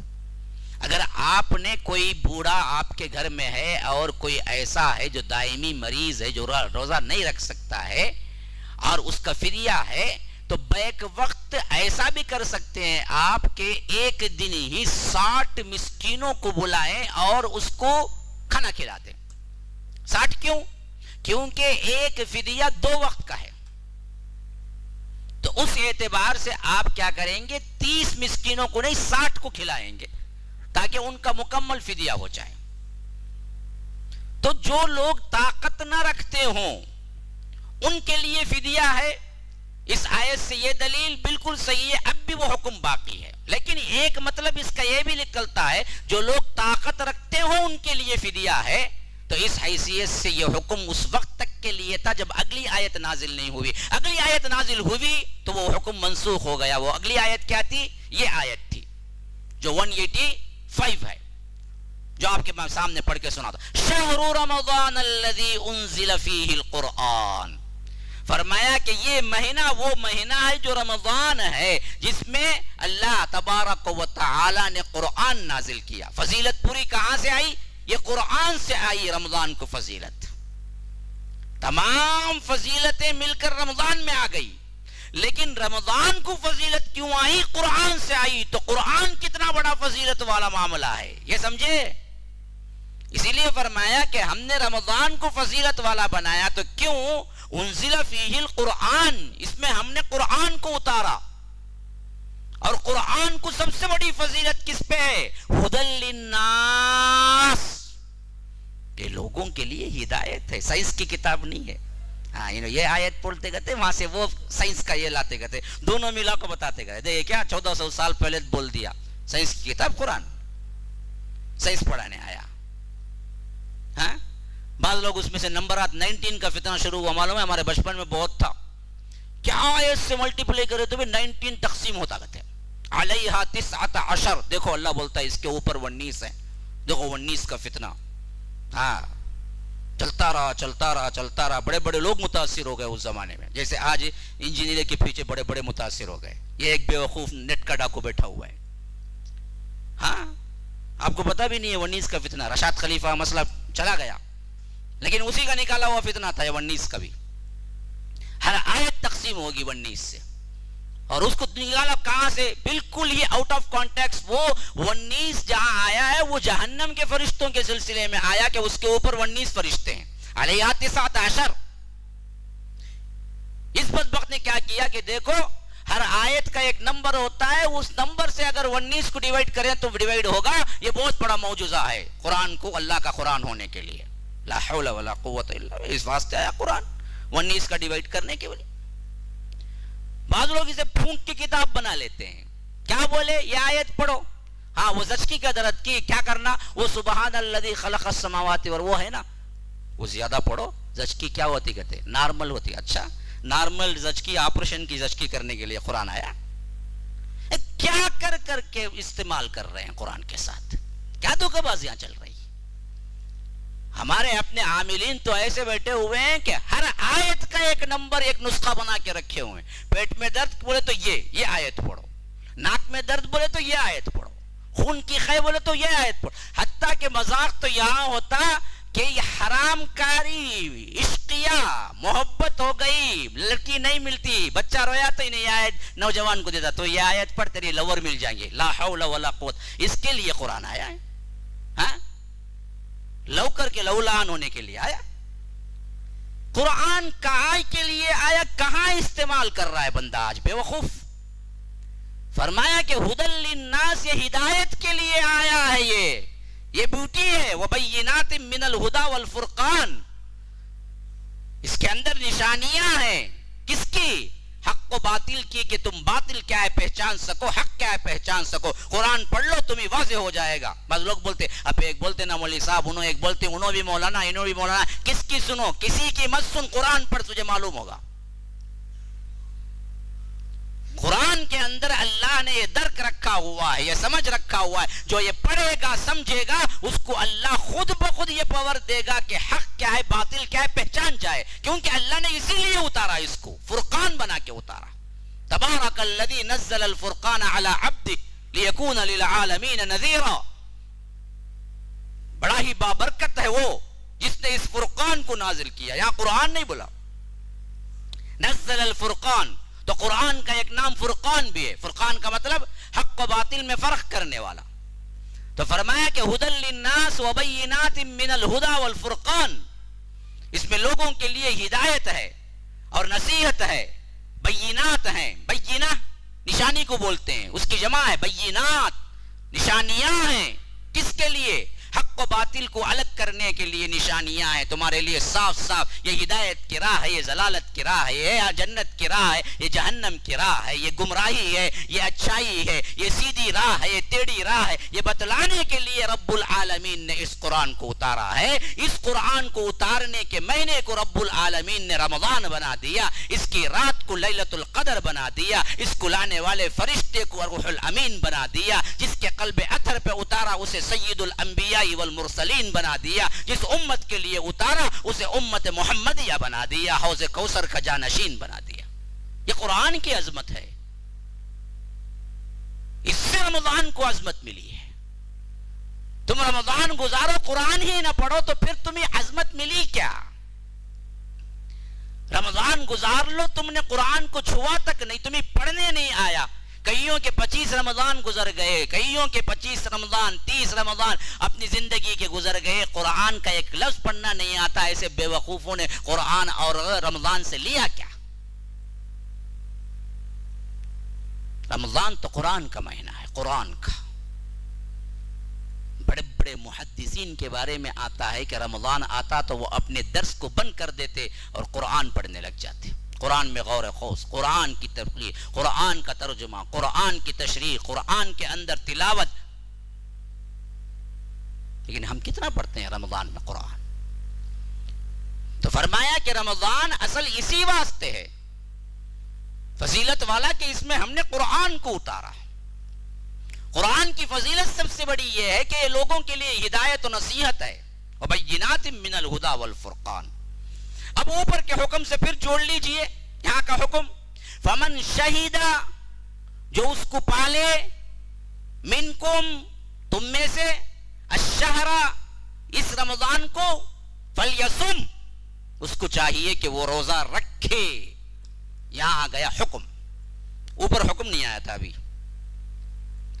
وہاں ایک چھوٹ تھی، طاقت رکھتے ہوئے بھی اگر تم چھوڑ دو تو فدیہ دے دو، یہ پہلا اسٹیپ تھا۔ جیسا شراب کے حرام ہونے میں اسٹیپ بائی اسٹیپ حکم آیا، پہلے فرمایا یسألونک عن الخمر والمیسر، لوگ پوچھتے ہیں شراب اور جوے کے بارے میں، قل فیہما اسم کبیر، کہہ دیجئے اس میں کیا ہے، بہت بڑا گناہ ہے، لیکن ومنافع للناس، لوگوں کے لیے کچھ اچھا بھی ہے، وہاں تک چھوڑ دیا گیا۔ دوسرا حکم آیا تو فرمایا یا ایھا الذین آمنوا لا تقربوا الصلاۃ وانتم سکارى، دیکھو اے لوگوں جو ایمان لائے ہو، نشے کی حالت میں نماز کے قریب نہ جاؤ۔ تو بہت سے صحابہ دن میں پینا ہی چھوڑ دیے، کیوں؟ ظہر عصر مغرب عشاء بالکل لگاتار ہیں تو پی نہیں سکتے، پیئیں گے تو پھر نماز کے قریب نہیں جا سکتے، یہ دوسرا حکم۔ تیسرا حکم جب آیا کہ صاف طور پر یا ایھا الذین آمنوا انما الخمر والمیسر والانصاب والاجسام والازلام رجس من عمل الشیطان، اے لوگوں جو ایمان لائے ہو، بے شک شراب، جوا، یہ پھانسے کے تیر، یہ صنم، یہ بت، یہ سب کچھ گندے ناپاک ہیں، رجس من عمل الشیطان، یہ شیطان کے عمل ہے، فاجتنبوہ، رکو اس سے، یہاں سے حرام ہو گیا۔ ایسا ہی بتدریج معاملہ صیام کے بارے میں بھی ہے۔ پہلے کی آیت میں فرمایا کہ اگر تم روزہ رکھنے کی طاقت رکھتے ہوئے بھی فدیہ دے دو گے چلے گا، لیکن یہ کا ٹیمپروری حکم تھا۔ اگلی آیت نازل ہوئی تو کر دیا کہ اب نہیں، وہ چھوٹ ختم، اب ہر ایک اگر وہ پالے اپنی زندگی میں رمضان تو اس کو روزہ رکھنا ہی چاہیے۔ فمن شہید منکم الشہر فلیصم، ہاں استثناء اب بھی دو باقی ہے پھر کیا، ومن کان مریض او علی سفر فعدۃ من ایام اخر، اگر تم میں سے کوئی مریض ہو یا مسافر ہو تو وہ چھوڑ سکتا ہے، لیکن فعدۃ من ایام اخر، گنتی یاد رکھ کے برابر بعد میں کر لینا چاہیے۔ کتنے چھوڑا معلوم نہیں، چھوڑتا گیا، یہ نہیں چلتا۔ مسافر چھوڑ سکتا ہے لیکن بعد رمضان برابر اس کو رکھ لینا ہے۔ مریض ہو گیا، بیمار ہو گیا، چھوڑ سکتا ہے لیکن بعد رمضان برابر رکھ لینا چاہیے۔ مسافر اور مریض کو چھوٹ ہے، یہ چھوٹ اب بھی باقی ہے۔ بقیہ کتنا بڑا کیا ہے، پیسے والا کیوں نہ ہو، فدیہ دے کے چھٹ نہیں سکتا، وہ حکم منسوخ ہو گیا، یہ حکم ابھی بھی ثابت ہے۔ اور اسی میں خواتین کا ہے نا، تو خواتین سن رہی ہیں، ان کا بھی ایک مسئلہ ہے، دودھ پلانے والی اور حاملہ بھی مریض میں آتی ہے، تو اسی واسطے بعض علماء کے قول اور حدیث کے الفاظ کے مطابق وہ بھی چھوڑ سکتے ہیں اگر نہ ہو، لیکن مریض کے حکم میں دائمی نہیں، ان کو گنتی پوری کرنی ہے بعد میں، جب وہ حمل سے فارغ ہو جائیں گے یا دودھ پلانے سے فارغ ہو جائیں گے۔ لیکن بحالت دودھ پلانے میں یا حاملہ میں رمضان آ جائے، حاملہ ہے رمضان آ جائے، یا دودھ پلا رہی ہیں بچے کو رمضان آ جائے اور تکلیف ہے، اس کی وجہ سے کیا ہے، بچے کو دودھ نہیں پلا سکتے اگر روزہ رکھیں گے تو اس وقت وہ بھی چھوڑ سکتے ہیں، لیکن گنتی پوری کرنا پڑے گا آگے۔ ہاں فدیہ نہیں، بہت سے لوگوں میں یہ غلط مشہور ہو گیا ہے کہ مرضیہ ہو، دودھ پلانے والی ہو یا حاملہ ہو، روزہ چھوڑ دیں گے اور اس کے بعد فدیہ دے دیں گے، نہ، فدیہ نہیں ہے، وہ روزہ ہی رکھنا ہے، ہاں گنتی پوری بعد میں کرنا ہے، بعد میں جب بھی موقع ملے گا۔ حتیٰ کہ اماں عائشہ رضی اللہ عنہا سے روایت ہے کہ وہ کہا کرتی تھی کہ ہم نے اپنے روزوں کو جمع کیا تو اگلے رمضان سے پہلے شعبان میں یا چھوٹے دن جب ہوتے، راتیں جب لمبی ہو جاتی، یعنی موسم سرما کے، گرما میں دن لمبے ہو جاتے، رات چھوٹی ہو جاتی، سرما میں دن چھوٹے ہو جاتے، رات بڑی ہو جاتی، تو موسم سرما میں ہم کیا کرتے تھے، اپنے چھوڑے ہوئے روزے رکھ لیتے تھے۔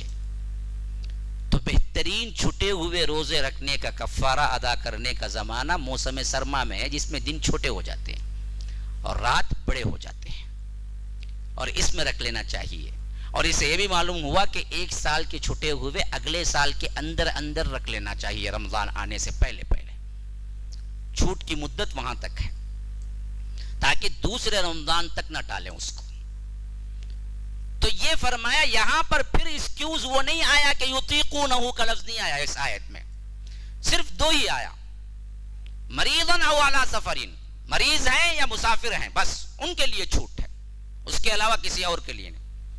فعدۃ من ایام اخر، اب بالکلیہ اصول بتا دیا گیا، یرید اللہ بکم اليسر ولا یرید بکم العسر۔ دیکھو اللہ تم سے آسانی چاہتا ہے، تنگی نہیں چاہتا۔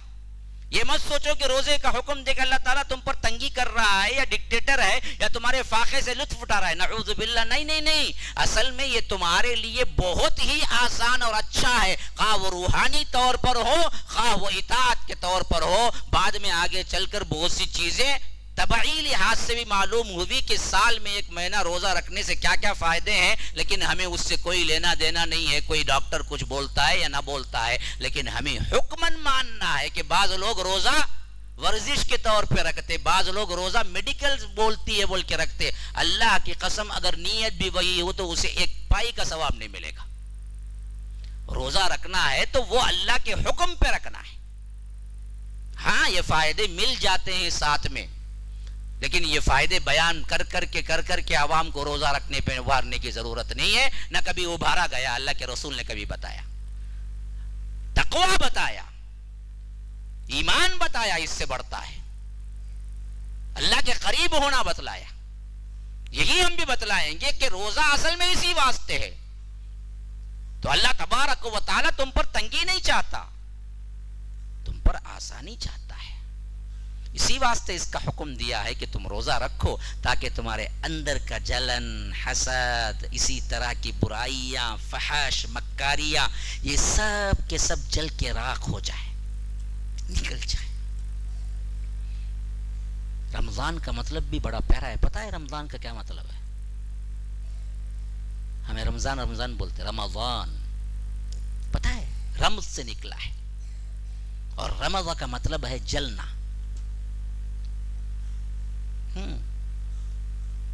اس مہینے میں اللہ نے روزے رکھ کے اصل میں کیا بتایا؟ تمہارے گناہ اس میں جل جاتے ہیں، راکھ بن جاتے ہیں، تمہاری بدکاریاں، مکاریاں، بے حیائیاں، فحش، یہ سب گناہ اللہ جلا دیتا ہے اور تمہیں پاک صاف کر دیتا ہے۔ تم واقعیتاً صحیح رکھے۔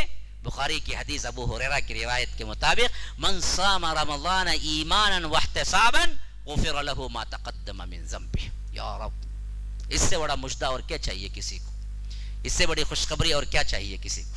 من صام رمضان ایمانا واحتسابا، جو رمضان المبارک کے روزے رکھا ایمان کے ساتھ اور احتساب کے ساتھ۔ احتساب کیا مانا؟ اخلاص کے ساتھ، ریاکاری نہیں تھی، بتاوا نہیں تھا، دکھاوا نہیں تھا۔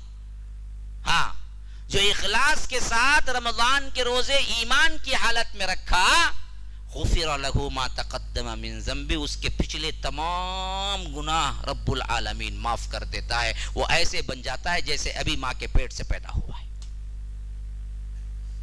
یہی لفظ آیا ہے قامہ کے ساتھ بھی، فرمایا کہ من قام رمضان ایمانا واحتسابا غفر له ما تقدم من ذنبه۔ یہ بھی حضرت ابو ہریرہ کی بخاری کی روایت ہے رضی اللہ عنہ۔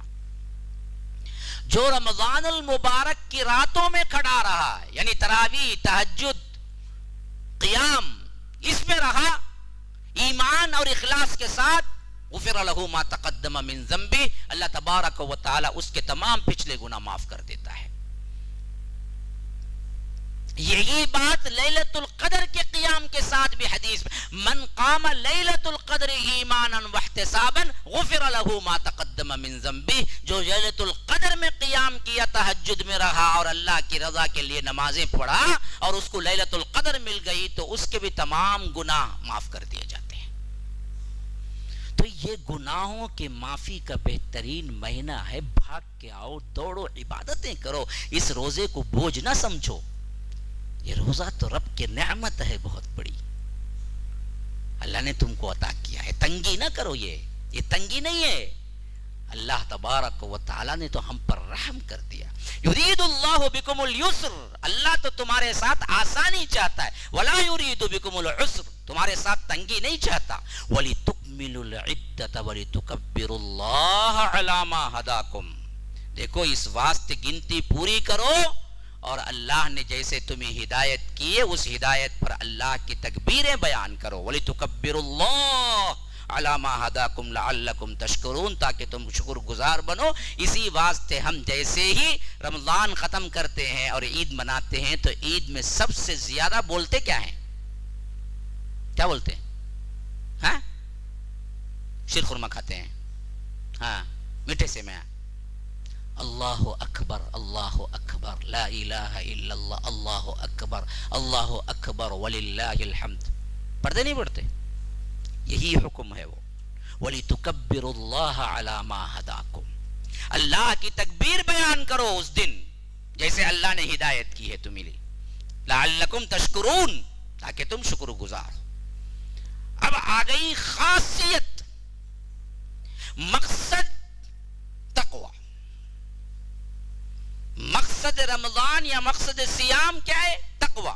خاصیت سیام اور خاصیت رمضان کیا ہے؟ یہ آیت فرمایا کہ وَإِذَا سَأَلَكَ عِبَادِي عَنِّي فَإِنِّي قَرِيب. اے اللہ کے رسول صلی اللہ علیہ وسلم, آپ سے میرے بندے پوچھتے ہیں میرے بارے میں کہاں ہوں. یا رب, کشش بھی, الفاظ بھی دیکھیے کیا منتخب کیا ہے رب نے. سألک عبادی, اے اللہ کے رسول میرے بندے آپ سے پوچھتے ہیں. ہاں, میرے بندے, ارے غیر نتو خیرے نہیں, میرے بندے. ہاں, یہ روزے دار بندے, یہ عبادت گزار بندے آپ کے پاس آ کے پوچھتے ہیں انی, میرے بارے میں. کہاں ہے رب, کیسے جانے؟ اللہ کے رسول کو فرمایا کہ آپ کیا کہنا, فَإِنِّي قریب, ان سے کہیے کہ میں بہت قریب ہوں, ان کے ساتھ دور نہیں ہوں, اتنا قریب ہوں. وَنَحْنُ أَقْرَبُ إِلَيْهِ مِنْ حَبْلِ الْوَرِيدِ, تمہارے رگ جان سے زیادہ میں تمہارا قریب ہوں. تم کہاں ٹٹول کے پھرتے ہو, مارے پھرتے ہو, کوئی سننے والا نہیں ہے. کئی لوگ روتے ہیں میری جھڑکا سننے والا کوئی نہیں ہے, میری کہانی سننے والا. ارے بے وقوف, تیرا رب تیرا سننے والا ہے تو اس کو تو سنا کے تو دیکھ وہ کیسے سنتا ہے, پکار کے تو دیکھ کیسے جواب دیتا ہے. اجیب دعوت الداعی اذا دعان, پکارنے والا جب مجھے پکارتا ہے تو میں اس کا جواب دیتا ہوں. جو جواب دیتا ہی نہیں, کبھی ان قبروں کو پکارتے پکارتے تمہاری زندگیاں گزر گئی. بے وقوفو, کبھی یہ نہیں سوچا کہ جس رب نے تمہیں آواز لگائی وہ تو جواب دینے کے لیے تیار ہے, تم ان کو پکارتے ہو جو قبروں میں مردہ پڑے ہوئے ہیں. وما انت بمسمع من فی القبور, اللہ کے رسول تم نہیں سنا سکتے تو ہم کہاں جا کے سنا سکتے ہیں. رب تو کہتا ہے میں سنتا ہوں, مجھے تو پکارو نا. اجیب دعوت الداعی اذا دعان, جب پکارنے والا مجھے پکارتا ہے تو میں اس کی پکار کے جواب دیتا ہوں برابر, باقاعدہ طور پر. ہاں, شرط ایک ہے, فَلْيَسْتَجِيبُوا لِي, تمہاری باتیں میرے ہاں بہت چلیں گی, تم جو مانگو گے ملے گا, تمہاری دعائیں سنی جائیں گی. کب؟ جب تم میری بھی سنو, میں جو کہہ رہا ہوں عمل کرو اس پہ, میں جو حکم دیا ہوں اس پہ عمل کرو, میں جو حرام کیا ہوں وہاں رک جاؤ. فَلْيَسْتَجِيبُوا لِي, تم بھی جواب دو میری بات کا. وَلْيُؤْمِنُوا بِي, مجھے پہ ایمان لاؤ. نماز میں تو ایاک نعبد و ایاک نستعین پڑھے, باہر نکلے درگاہوں کے پیچھے چکر کاٹے, یہاں کا نعبد وہاں کا نستعین بھی پڑھتے رہے. نہیں, ایک اللہ کو پکارو پوری زندگی, اور صرف اللہ ہی کو پکارو. پھر تم ہاتھ اٹھاؤ, کیسے اللہ قبول کرتا ہے دیکھو. تم رو رو کے آ آج کہتے ہو کہ دعائیں قبول نہیں ہوتی, ہمارے مصائب و آلام ٹلتے نہیں, ہمیں فلاں نہیں ملتا, بچہ نہیں ملتا, شکر چاٹنے گئے فلاں. ارے بدبختو, رب کو پکار کے دیکھو جیسے پکارنا چاہیے. رب کہتا ہے فَلْيَسْتَجِيبُوا لِي وَلْيُؤْمِنُوا بِي, کہ چاہیے کہ وہ بھی میری بات سنیں اور مجھ پہ ایمان لائیں. لَعَلَّهُمْ يَرْشُدُونَ, کہ اللہ تبارک و تعالیٰ کہتا ہے تاکہ تم ہدایت یافتہ بنو. لیکن ہم نہیں کرتے. کر کے دیکھو, کبھی خالص اللہ کو پکار کے دیکھو, اسی پہ ایمان لا کے دیکھو. تم ہاتھ اٹھا کے نیچے نہیں رکھو کہ رب تم سے راضی ہوگا. حضرت امام احمد بن حنبل اپنی تاریخ میں لکھتے ہیں, ایک مرتبہ کا سفر تھا. مشہور تو بہت تھے, لیکن اس زمانے میں نہ ویڈیو تھی نہ پکچر تھا. اب یہ سہانے دور کے دول جو سہانے ہوتے ہیں ویسے کچھ ہوتا نہیں, اندر خالی گڑا باجا بڑا پیش چرے تو الف نے خالی تصویراں یہاں بھی وہاں بھی, پورے عالم میں مشہور ہو جاتا. وہ تو تھے اہل علم اللہ والے, لیکن جانتا کوئی نہیں تھا, تصویر تو ہے نہیں تھی. سفر میں تھے, رات گزارنا تھا, دور دراز کوئی راستہ نظر نہیں آیا. تو کہتے ہیں کہ ایک ویران سی جگہ تھی, اور وہاں جا کے دیکھا تو وہ ایک مسجد تھی غیر آباد. میں نے سوچا کہ خیر یہاں رات گزار لوں, لیکن تھوڑی دیر بعد وہاں کا جو ذمہ دار ہوتا ہے وہ آ گیا. اس نے کہا کہ کون ہو جی؟ کہا کہ مسافر ہوں جی. حالانکہ کہہ سکتے تھے احمد ابن حنبل ہوں تو وہ ہاتھ جوڑ لیتا, لیکن یہ اللہ والے لوگ اپنے آپ کو بتاتے نہیں تھے. ہاں, جو کچھ بھی نہیں ہوتے نا وہ بہت بتاتے ہیں. ہاں, خالی گھڑا باجا بڑا, وہ جو ہے نا بالکل صحیح ہے. خالی جو پانی سے ہوتا ہے نا, آپ اس کو کیا ہے, آپ ایسے چٹکی مار کے دیکھیں, آواز بہت آئے گی گھن گرج کے ساتھ خالی گھڑے پہ. ہاں, اسٹیل کا نہیں, اس پہ جاؤ مار کو بولیں گے بعد میں مول صاحب نہیں چاہتا نا آواز بول کو. مٹی کے گھڑے پہ, اسٹیل پہ مارے تو کیا بھی نہیں آگا. وہ زمانے میں گھڑے جو ہوتے تھے وہ مٹی کے ہی تھے. تو مٹی کا جو خالی گھڑا ہوتا ہے, آپ اس پہ ایسے چٹکی مار کے دیکھیں کیا آواز آئے گا. اسی کو پانی بھر دیں, پھر اس کے بعد مار کے دیکھیں کوئی آواز نہیں آئے گا. تو علم سے لبریز ہوتا ہے سینہ, تو پھر اس کا میپنا چلے جاتا ہے. علم سے خالی جو ہوتا ہے نا, وہ خالی مئی کے رٹ میں مر جاتا ہے پورا. تو امام احمد ابن حنبل اپنا نام لے سکتے تھے. انہوں نے کہا کہ مسافر ہوں جی. اس نے کہا کہ مسافروں کے لیے کیا ہے, سرائے خانہ ہے, یہ لاج ہے, یہ مسجد ہے, جائیے راستہ ناپیے. اسے پتا ہی نہیں تھا کون ہے سامنے, مسجد سے ہکال دیا. کبھی کبھی ہوتا ہے نا ہمارے ساتھ بھی, کئی مسجد میں ٹھہرنے کے لیے جاتے ہیں, وہاں سے کوئی کیا ہے آ جاتا ہے نگران, نہیں بھائی یہاں سب نہیں ٹھہرنا, دیکھو لکھو دال کوئی, دیکھو انگلی ہلانے والے آنا منع ہے بول کہاں لکھو, تو میں وہاں بھی لکھتا ہوں باہر جاؤ جی کہتا انہیں. اب ہمیں کیا کریں گے, باہر نکل کو آنا پڑتا. ہاں ہے مسائل. ایسا ہی کوئی بندہ تھا, وہاں سے نکل گئے. کہتے ہیں کہ میں آگے بڑھا تو ایک نان بائی کی دکان آ گئی, نان بنانے والا, روٹی. ان کا تو کام 3 بجے سے شروع ہوتا ہے. روٹا وہ زمانے میں تو کیا ہے, پہلے خمیر آنے کے لیے آٹا گوندتے ہیں, پانی ڈالتے ہیں, پھر اس میں گھنٹے 2 گھنٹے چھوڑ دیتے ہیں جب تک کہ وہ خمیر نہ آئے. پھر خمیر آتا ہے تو پھر روٹی بنتی ہے اصل میں, تب مزہ دیتی ہے. تو ان کا کام تو 2:30-3 سے چلنا شروع ہو جاتا ہے. ابھی یہ رات کا ایک پیر نہیں گزرا تھا, یہ پلٹے اور آئے ادھر, اور وہاں تھوڑا سا کیا ہے راستہ تھا, چبوترا تھا, وہاں پر کپڑا بچھائے اور تھوڑی دیر کے لیے لیٹنے کے لیے آپ وہاں پر لیٹ گئے. تو وہ نان بھائی جو تھا نا, وہ دیکھ رہا تھا غور سے ان کو. تھوڑی دیر کے بعد اس نے کہا کہ ادھر آؤ. وہ آگے کہا کہ کیا مسئلہ ہے, یہاں پر رات گئے, چھت بالکل آسمان تلے کھلی چھت. کہا کہ ہاں جی مسافر ہوں, جگہ نہیں ملی یہاں پر. کہا کہ دیکھو وہاں میری یہ دکان کے اندر جگہ ہے, چھت کے نیچے, آپ وہاں لیٹ جائیے. وہاں جا کے لیٹ گئے امام احمد ابن حنبل. اب وہ آٹا گوندھ رہا تھا, کچھ بول بھی رہا تھا, آٹا بھی گونتا جا رہا تھا. وہ غور سے دیکھ رہے تھے امام احمد ابن حنبل. تھوڑی دیر نہ گزری, حضرت امام احمد ابن حنبل رحمہ اللہ نے پوچھا کہ یہ کیا کر رہے ہو تم؟ کہا کہ استغفار کر رہا ہوں. کہا کہ کیا کر رہا ہوں؟ کیا کر رہا ہوں؟ استغفار پڑھ رہا ہوں. استغفر اللہ استغفر اللہ استغفر اللہ. کام بھی کر رہا ہے. ہم ہوتے تھے کیا کرتے, گانے گنگناتے کام کرتے رہتے. لیٹسٹ پکچر کا گانا کیا ہے. ہاں, وہ اللہ والا بندہ تھا. وہ آٹا بھی گوند رہا تھا, استغفر اللہ بھی پڑھ رہا تھا. حضرت امام نے پوچھا کہ اچھا یہ کام جو تم کر رہے ہو یہ کب سے کر رہے ہو تم؟ کہا کہ میں بہت سالوں سے یہی کام کر رہا ہوں اور میرا یہی معمول ہے کہ میں آٹا گوندتا ہوں تو یہ فارغ وقت میں استغفار کرتا ہوں، ایسے ہی میری زبان پہ جاری ہو جاتا ہے استغفار۔ تو حضرت امام نے بڑا عجیب سوال کیا، اس کا تم کچھ ثمرہ بھی دیکھے ہو؟ اس کا تم کوئی پھل بھی دیکھے ہو؟ کہا کہ میں نے بہت بڑا پھل دیکھا ہے، یہ ہمیشہ اللہ سے پناہ مانگنا، اللہ کا نام لینا، استغفار کرتے رہنا، اس کی اتنی بڑی بیوٹی دیکھیے میں بیان نہیں کر سکتا۔ انہوں نے پوچھا ویسا کیا ملا تمہیں اس سے؟ کہا کہ اللہ کی قسم میں نے جب بھی اللہ کے لیے ہاتھ اٹھایا، کوئی دعا کی، میں ابھی وہ ہاتھ نہ رکھتا اللہ میری دعا کو قبول کر لیتا۔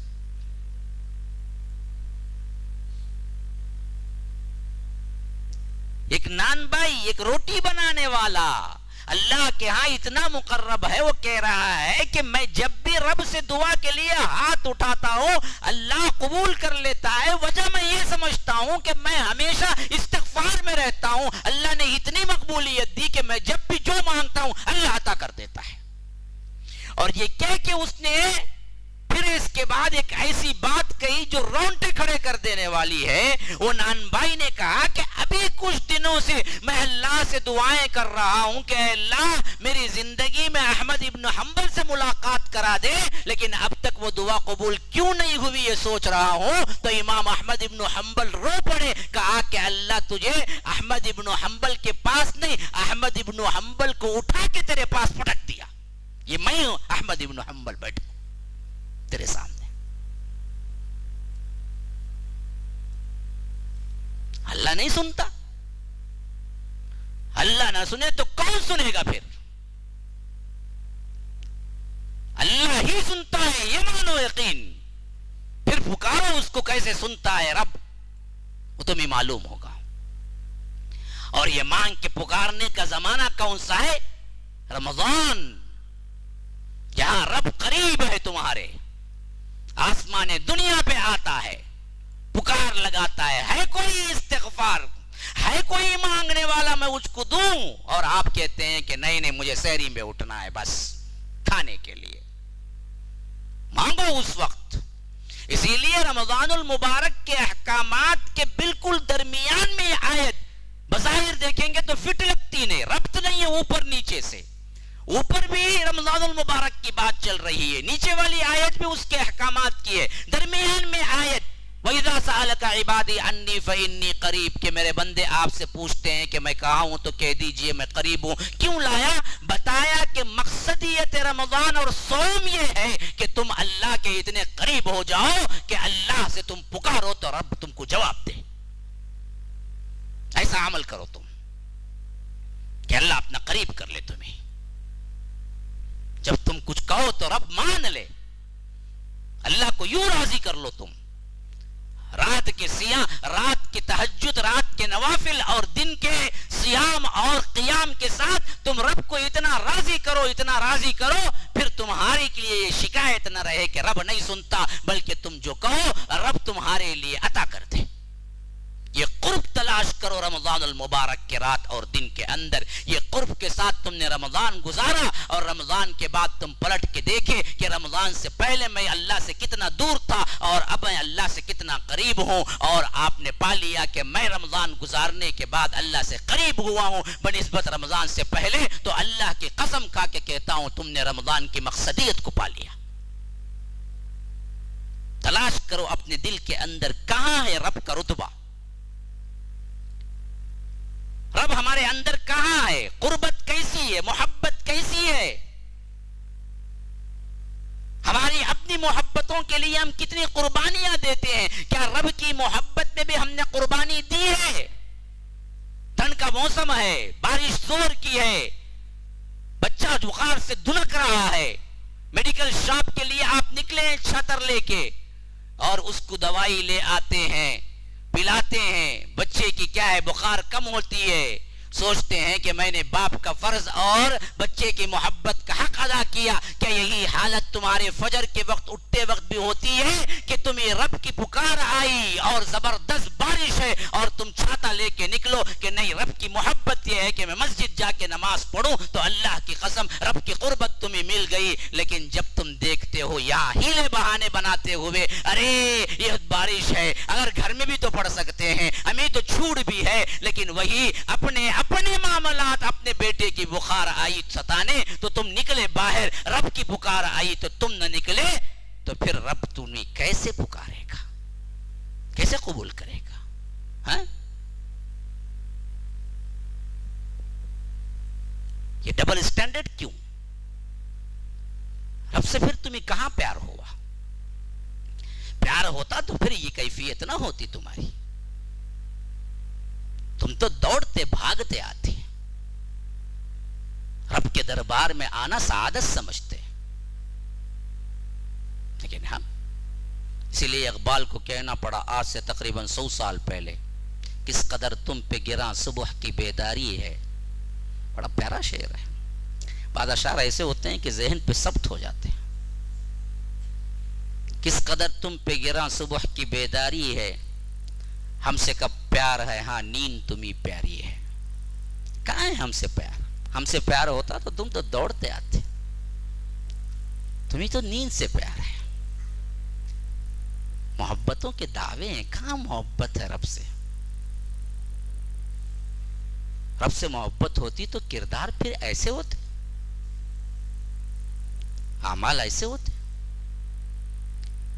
رمضان تو بننے کا مہینہ ہے, رمضان تو رب کی قربت کا مہینہ ہے. اس مہینے میں بھی قریب نہ ہوئے, اس مہینے بھی رب کو نہیں جانا, پھر تو ایسی زندگی پر تو تف ہے, جی کے کیا کرنا ہے. اس لیے کہتا ہے کہ میرے بندے مجھ سے پوچھتے ہیں اللہ کے رسول آپ سے آ کے میں کہاں ہوں, ان سے کہیے میں بہت قریب ہوں, تمہارے بہت قریب ہوں. تم پکار کے تو دیکھو, میں تمہاری پکار کا جواب دوں گا. ہماری کیفیتیں ایسی ہوتی ہیں کبھی رمضان میں کہ کیوں نہیں ہوتی, کیوں بدلتے نہیں ہیں, کیوں سمجھتے نہیں ہیں. عجیب معاملہ ہے, ہم دنیا میں اتنے مگن ہو گئے کہ ہمیں رب کی پکار بھی سمجھ آتی نہیں, رب کی محبت بھی سمجھ نہیں آتی.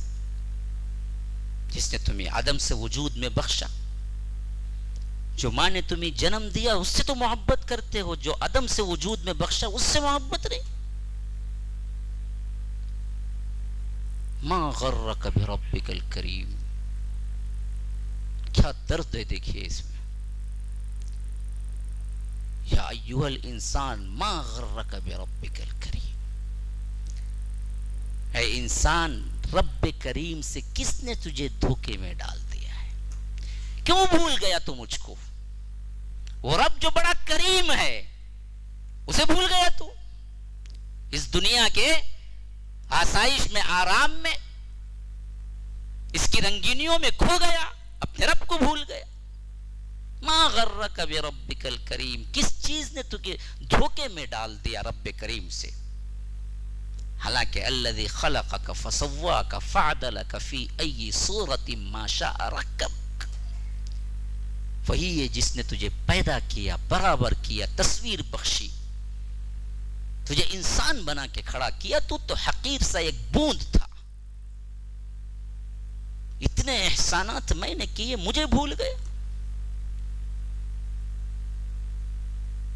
تو رب کو یاد کرنے کا مہینہ ہے, رب کو پکارنے کا مہینہ ہے, رونے کا مہینہ ہے, گڑ گڑانے کا مہینہ ہے, معافیاں مانگنے کا مہینہ ہے, تلافی کرنے کا مہینہ ہے, اپنے ایمان کو جانچنے کا مہینہ ہے. اب یہ آخری آیت ہے, احکامات کی آیت. فرمایا کہ احل لکم لیلۃ الصیام الرفث الی نسائکم. دیکھو رمضان کی راتوں میں تم پر حلال کر دیا گیا ہے بیویوں سے ملنا. ہن لباس لکم وانتم لباس لہن، تم ان کے لیے لباس کے مانند ہو اور وہ تمہارے لیے لباس کے مانند ہے۔ علم اللہ انکم کنتم تختانون انفسکم فتاب علیکم وعفا عنکم، اللہ تبارک و تعالی کو معلوم ہے کنتم تختانون انفسکم، اپنے آپ سے تم نے خیانتیں کی، فتاب علیکم، لیکن اللہ تبارک و تعالی نے تم پر کیا کیا؟ رحم کیا، وعفا عنکم، اور تمہیں معاف کر دیا۔ فالآن باشروہن وابتغوا ما کتب اللہ لکم، اب تم بیویوں سے مباشرت کرو اور اللہ نے تمہارے لیے جو لکھ دیا ہے فضل، اس کو تلاش کرو۔ وکلوا واشربوا، اور کھاؤ پیو، حتی یتبین لکم الخیط الابیض من الخیط الاسود من الفجر، یہاں تک کہ سفید داغے سے سیاہ داغا نمایاں ہو جائے اور فجر قائم ہو جائے، وہاں رک جاؤ کھانے پینے سے۔ ثم اتموا الصیام الی اللیل، پھر اپنے روزے کو پورا کرو رات تک۔ ولا تباشروہن وانتم عاکفون فی المساجد، اور مباشرت صحبت نہ کرو اس وقت بھی جب تم مسجدوں کے اندر اعتکاف کرتے ہو۔ تلک حدود اللہ فلا تقربوها، دیکھو یہ اللہ کی حدیں ہیں، اس کے قریب نہ جاؤ۔ کذالک یبین اللہ آیاتہ للناس لعلہم یتقون، ایسے ہی اللہ تبارک و تعالی اپنی آیتیں کھول کھول کے بیان کرتا ہے تاکہ تمہارے اندر تقوی پیدا ہو۔ یہ ہے آخری آیت احکامات کے لحاظ سے روزے کے متعلق، بالکل اینڈ۔ ان میں جو احکامات آئے ہیں اس کے لیے بھی پس منظر چاہیے، بچے بھی بیٹھے ہوئے، اس واسطے میں بڑا لمبا خلاصہ نہیں دیتا، لیکن احکامات کے اعتبار سے سمجھ لیجئے۔ پہلے فرمایا احل لکم لیلۃ الصیام الرفث الی نسائکم، رمضان کی راتوں میں ملنا بیویوں سے تم پر حلال کر دیا گیا۔ وجہ کیا تھی؟ اصل میں پہلے سے ایک معمول چلا آ رہا تھا عرب معاشرے میں، خاص کر یہودیوں کے درمیان وغیرہ۔ وہ کیا تھا؟ بندہ افطار کے بعد اگر سو گیا وہاں سے اس کا روزہ شروع ہو جاتا تھا۔ اب جب وہ سو جاتا ہے تو روزہ شروع ہو جاتا ہے، تو اب نہ وہ بیوی سے مل سکتا تھا نہ کھانا کھا سکتا تھا، بس وہاں سے روزہ شروع۔ اور اس میں مسئلہ یہ ہوا کہ بعض روایتیں اس بات کی شاہد ہیں کہ قیس ایک صحابی تھے جو ایک بہت ہی محنتی تھے، کھیتی باڑی کرنے والے جیسے کہ مدینے کے لوگ تھے، وہ دن بھر روزہ رکھے ہوئے تھے۔ افطار کا وقت آیا تو اپنے بیوی کے پاس آئے، اپنے گھر آئے، کہا کہ کچھ کھانے کو ہے، افطار کھولنے کو کچھ نہیں ہوتا تھا۔ ہماری طرح کیا ہے 10 قسم کے لوازمات سامنے رکھ کے 12 منٹ 10 منٹ پہلے گھر لے گرتا، یہ کھاؤں کی پہلے وہ کھاؤں کی، پھر کھاتا کھاتا بھی گھرتا، اس کی پلیٹ میں کیا ہے اس کی پلیٹ میں کیا ہے بول کے، پھر نہیں دیے تو لڑتا الگ مسجد میں، یہ دیے نہیں وہ دیے نہیں بول کے۔ ان لوگوں کا روزہ کیا تھا؟ روزہ کھولنے کا وقت قریب آ گیا لیکن کچھ بھی نہیں ہے سوائے پانی کے، پانی سے کھول لیتے تھے، چوہارے بھی نہیں ملتے تھے، سوکھا کھجور بھی نہیں ملتا تھا۔ تو وہ صحابی جو آئے تھے نا، وہ پوچھے اپنی بیوی سے کچھ ہے؟ انہوں نے کہا یہ کچھ بھی نہیں، ایک دانہ بھی نہیں ہے کھولنے۔ روزہ کھولنے کے لیے کچھ تو ہونا چاہیے نا۔ تو بیوی نے کہا کہ اچھا ایک کام کیجیے، آپ ٹھہریے، میں جا کے پڑوسن سے کچھ لے کے آتی ہوں، پوچھتی ہوں کچھ چیز ہے یا نہیں ہے، اگر ہے تو میں ان سے لے لیتی ہوں۔ یہ کہہ کے وہ گئے اور ادھر ان کو آنکھ لگ گئی۔ اب وہ جب آئی تو یہ سو چکے تھے، اب بڑی پریشان ہوئی کیونکہ اگر سو گئے تو وہاں سے پھر روزہ شروع ہو جاتا ان کا، کھا نہیں سکتے یہ،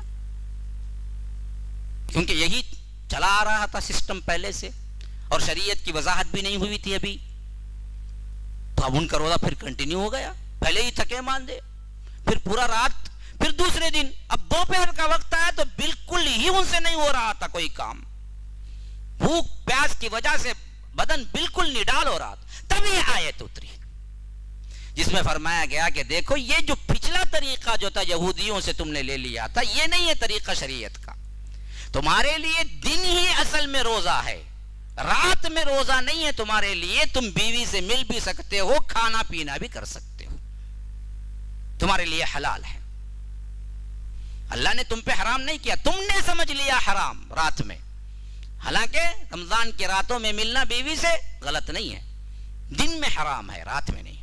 تو اس لیے فرمایا احل لکم لیلۃ الصیام الرفث الی نسائکم.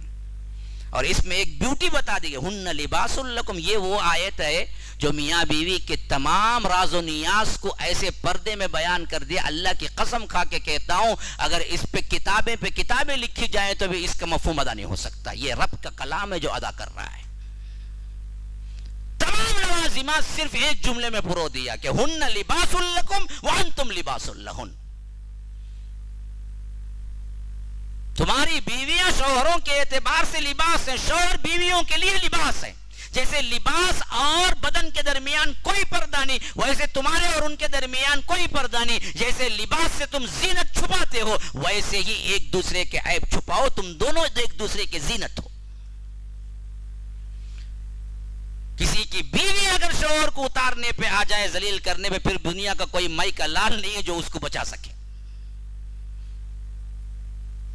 اگر کوئی بیوی ڈھانپنے پہ آ جائے تو پھر اس شوہر کو کوئی گرا بھی نہیں سکتا. یاد رکھو زینت اصل میں بیوی سے ملتی ہے.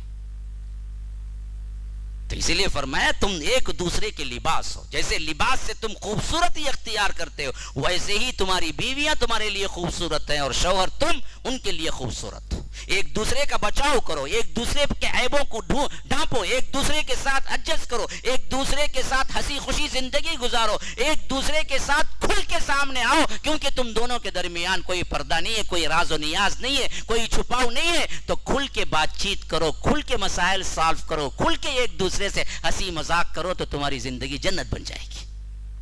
ایک جملہ، صرف ایک جملے میں پوری کی پوری ہسٹری بیان کر دی رب نے.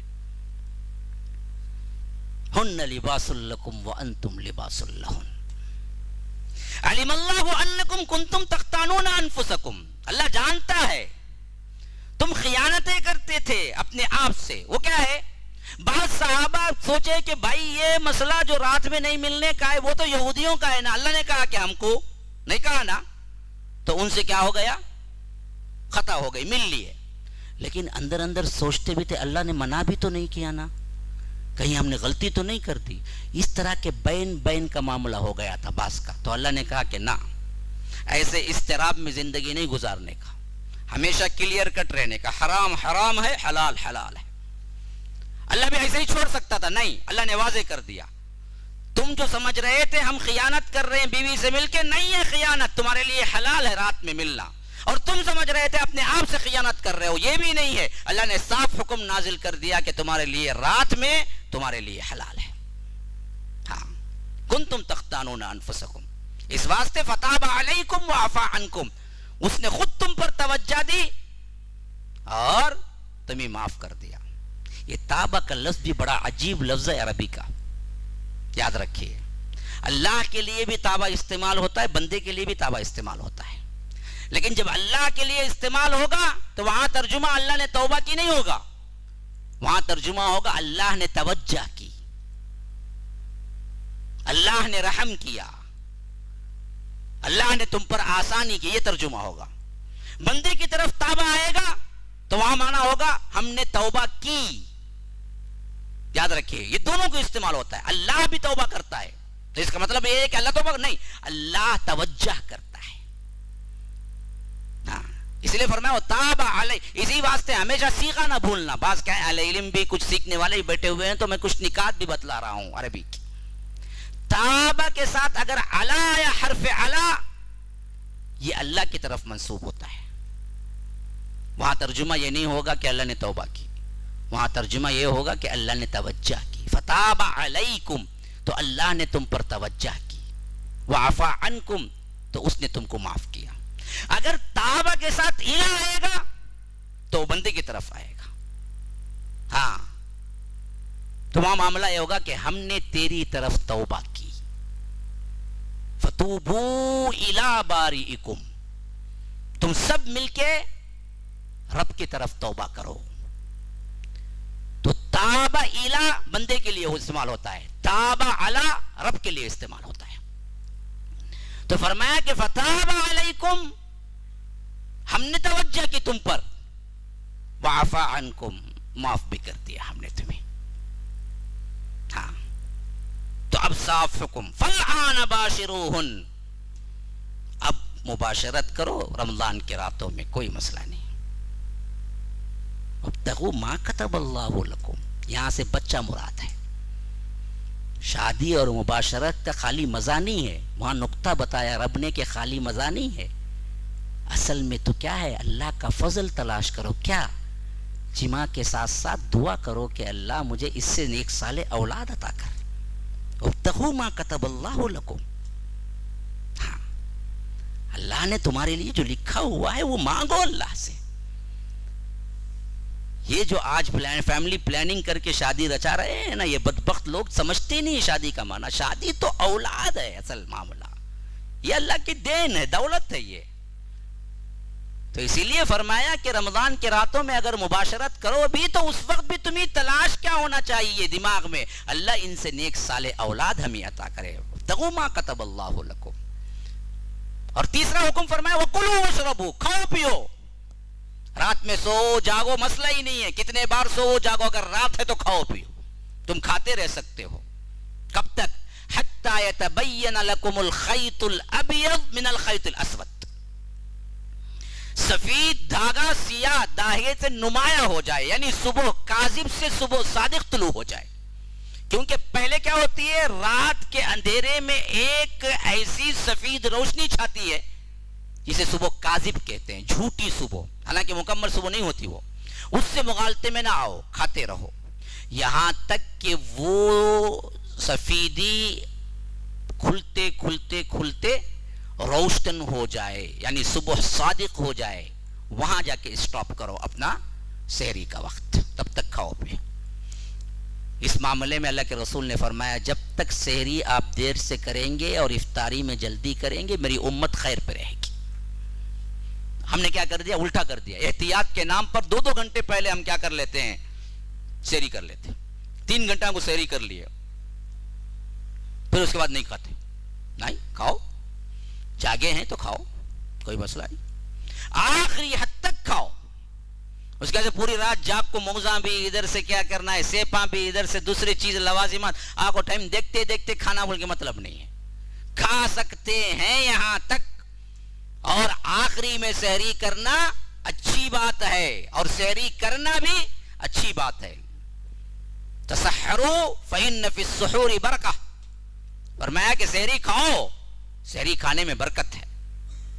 بغیر سحری کے روزہ ہو جاتا ہے. بعض لوگ بہت سوال کرتے ہیں اس معاملے، آج سحری چھوٹ گئی، روزہ ہے میرا. ہے جی تمہارا روزہ، روزے میں فرق نہیں پڑتا، لیکن کھا کے سحری کھا کے رکھنا فضیلت والا عمل ہے. اور آخری میں کرنا، آخری میں، آخری ٹائم جو ہے تمہارا، جو بالکل صبح صادق کا وقت ہے، وہاں تک کھاؤ پیو. پھر اس کے بعد جیسے ہی صبح صادق شروع ہو گئی رک جاؤ کھانے پینے اور مباشرت سے. کب تک؟ اتم الصیام الی اللیل، رات تک پورا کرو اپنے صیام کو، اپنے روزے کو. رات کون سا؟ ہماری رات نہیں، شریعت میں رات جیسے ہی سورج ڈوبتا ہے رات شروع ہو جاتی. یاد رکھو، ہم نے رات کے 12 گھنٹے 1 گھنٹے کو یاد آتا، رات آئی بول کو. شریعت کی نگاہ میں رات جیسے ہی ڈوبتا شروع ہو جاتی. تو یہاں پر جیسے ہی غروب آفتاب ہوا روزہ کھول لینا چاہیے. اللہ کے رسول صلی اللہ علیہ وسلم نے فرمایا جو افطار میں جلدی کریں گے وہ خیر پہ رہیں گے. اس میں بھی کیا کرتے غلط ہے، 2-3 منٹ دیر کرتے، 5 منٹ دیر کرتے. بعض لوگ کیا کہتے ہیں احتیاط کرتے. اللہ کے رسول جو احتیاط نہیں بتائے وہ احتیاط تمہیں کیا جی کرتے. فرمایا کہ فوری طور پر روزہ کھولو. ثم اتم الصیام الی اللیل. اب اس میں ساتھ میں ایک حکم بیان کر دیا گیا، وہ جو عمومی طور پر لوگ کرتے ہیں، اعتکاف. کیونکہ رمضان میں اعتکاف اللہ کے رسول کی سنت ہے، اس واسطے وہ حکم بھی ساتھ میں بیان کر دیا گیا کہ فالآن باشروہن ثم اتموا الصیام الی اللیل ولا تباشروہن وانتم عاکفون فی المساجد. دیکھو جب رمضان میں تم اعتکاف کرتے ہو تو ایک تو شرط یہ ہے کہ مسجد ہی میں کرو، اور اعتکاف میں مباشرت نہیں کرنا، خواہ وہ دن ہو یا رات ہو. وہ پورے کے پورے دن وہ اللہ کے لیے ہیں، وہ مسجد میں گزارنا ہے. اسی لیے جو لوگ فتویٰ دیتے ہیں کہ عورتیں گھر میں کر سکتی ہیں، بالکل بھی لغو فتویٰ ہے. جہاں تک صحیح تر بات ہے یہی ہے کہ عورتیں بھی مسجد ہی میں کرنا ہے. ہاں انتظام ہو تو کریں گے، نہ تو نہیں کریں گے، لیکن کریں گے مسجد ہی میں کریں گے. کیونکہ مسجد کو اللہ نے ساتھ ملایا ہے. وَلَا تُبَاشِرُوهُنَّ وَأَنْتُمْ عَاكِفُونَ فِي الْمَسَاجِدِ, مسجد میں کرو. تو خواہ مرد کریں گے یا عورتیں کریں گے, لیکن مسجد ہی میں کریں گے, وہاں اعتکاف ہوگا ان کا. اور اس میں بیوی سے ملنا نہیں ہے. ہاں, اللہ کے رسول صلی اللہ علیہ وسلم اس کی اجازت دیے ہیں کہ اگر 10 دن کے لیے کوئی اعتکاف میں بیٹھتا ہے, بیوی آ کے دیکھ کے جانا چاہتی ہے, ملاقات کرنا چاہتی ہے, مزاج پرسی دیکھنا چاہتی ہے, کر سکتی ہے اعتکاف میں بھی, لیکن یہ باہر نہیں نکلنا ہے, وہ آ سکتی ہے. ہاں, جیسے اللہ کے رسول صلی اللہ علیہ وسلم کے لیے آتی تھی ازواج مطہرات. یہ ساتھ میں یہ حکم بھی بیان کر دیا گیا.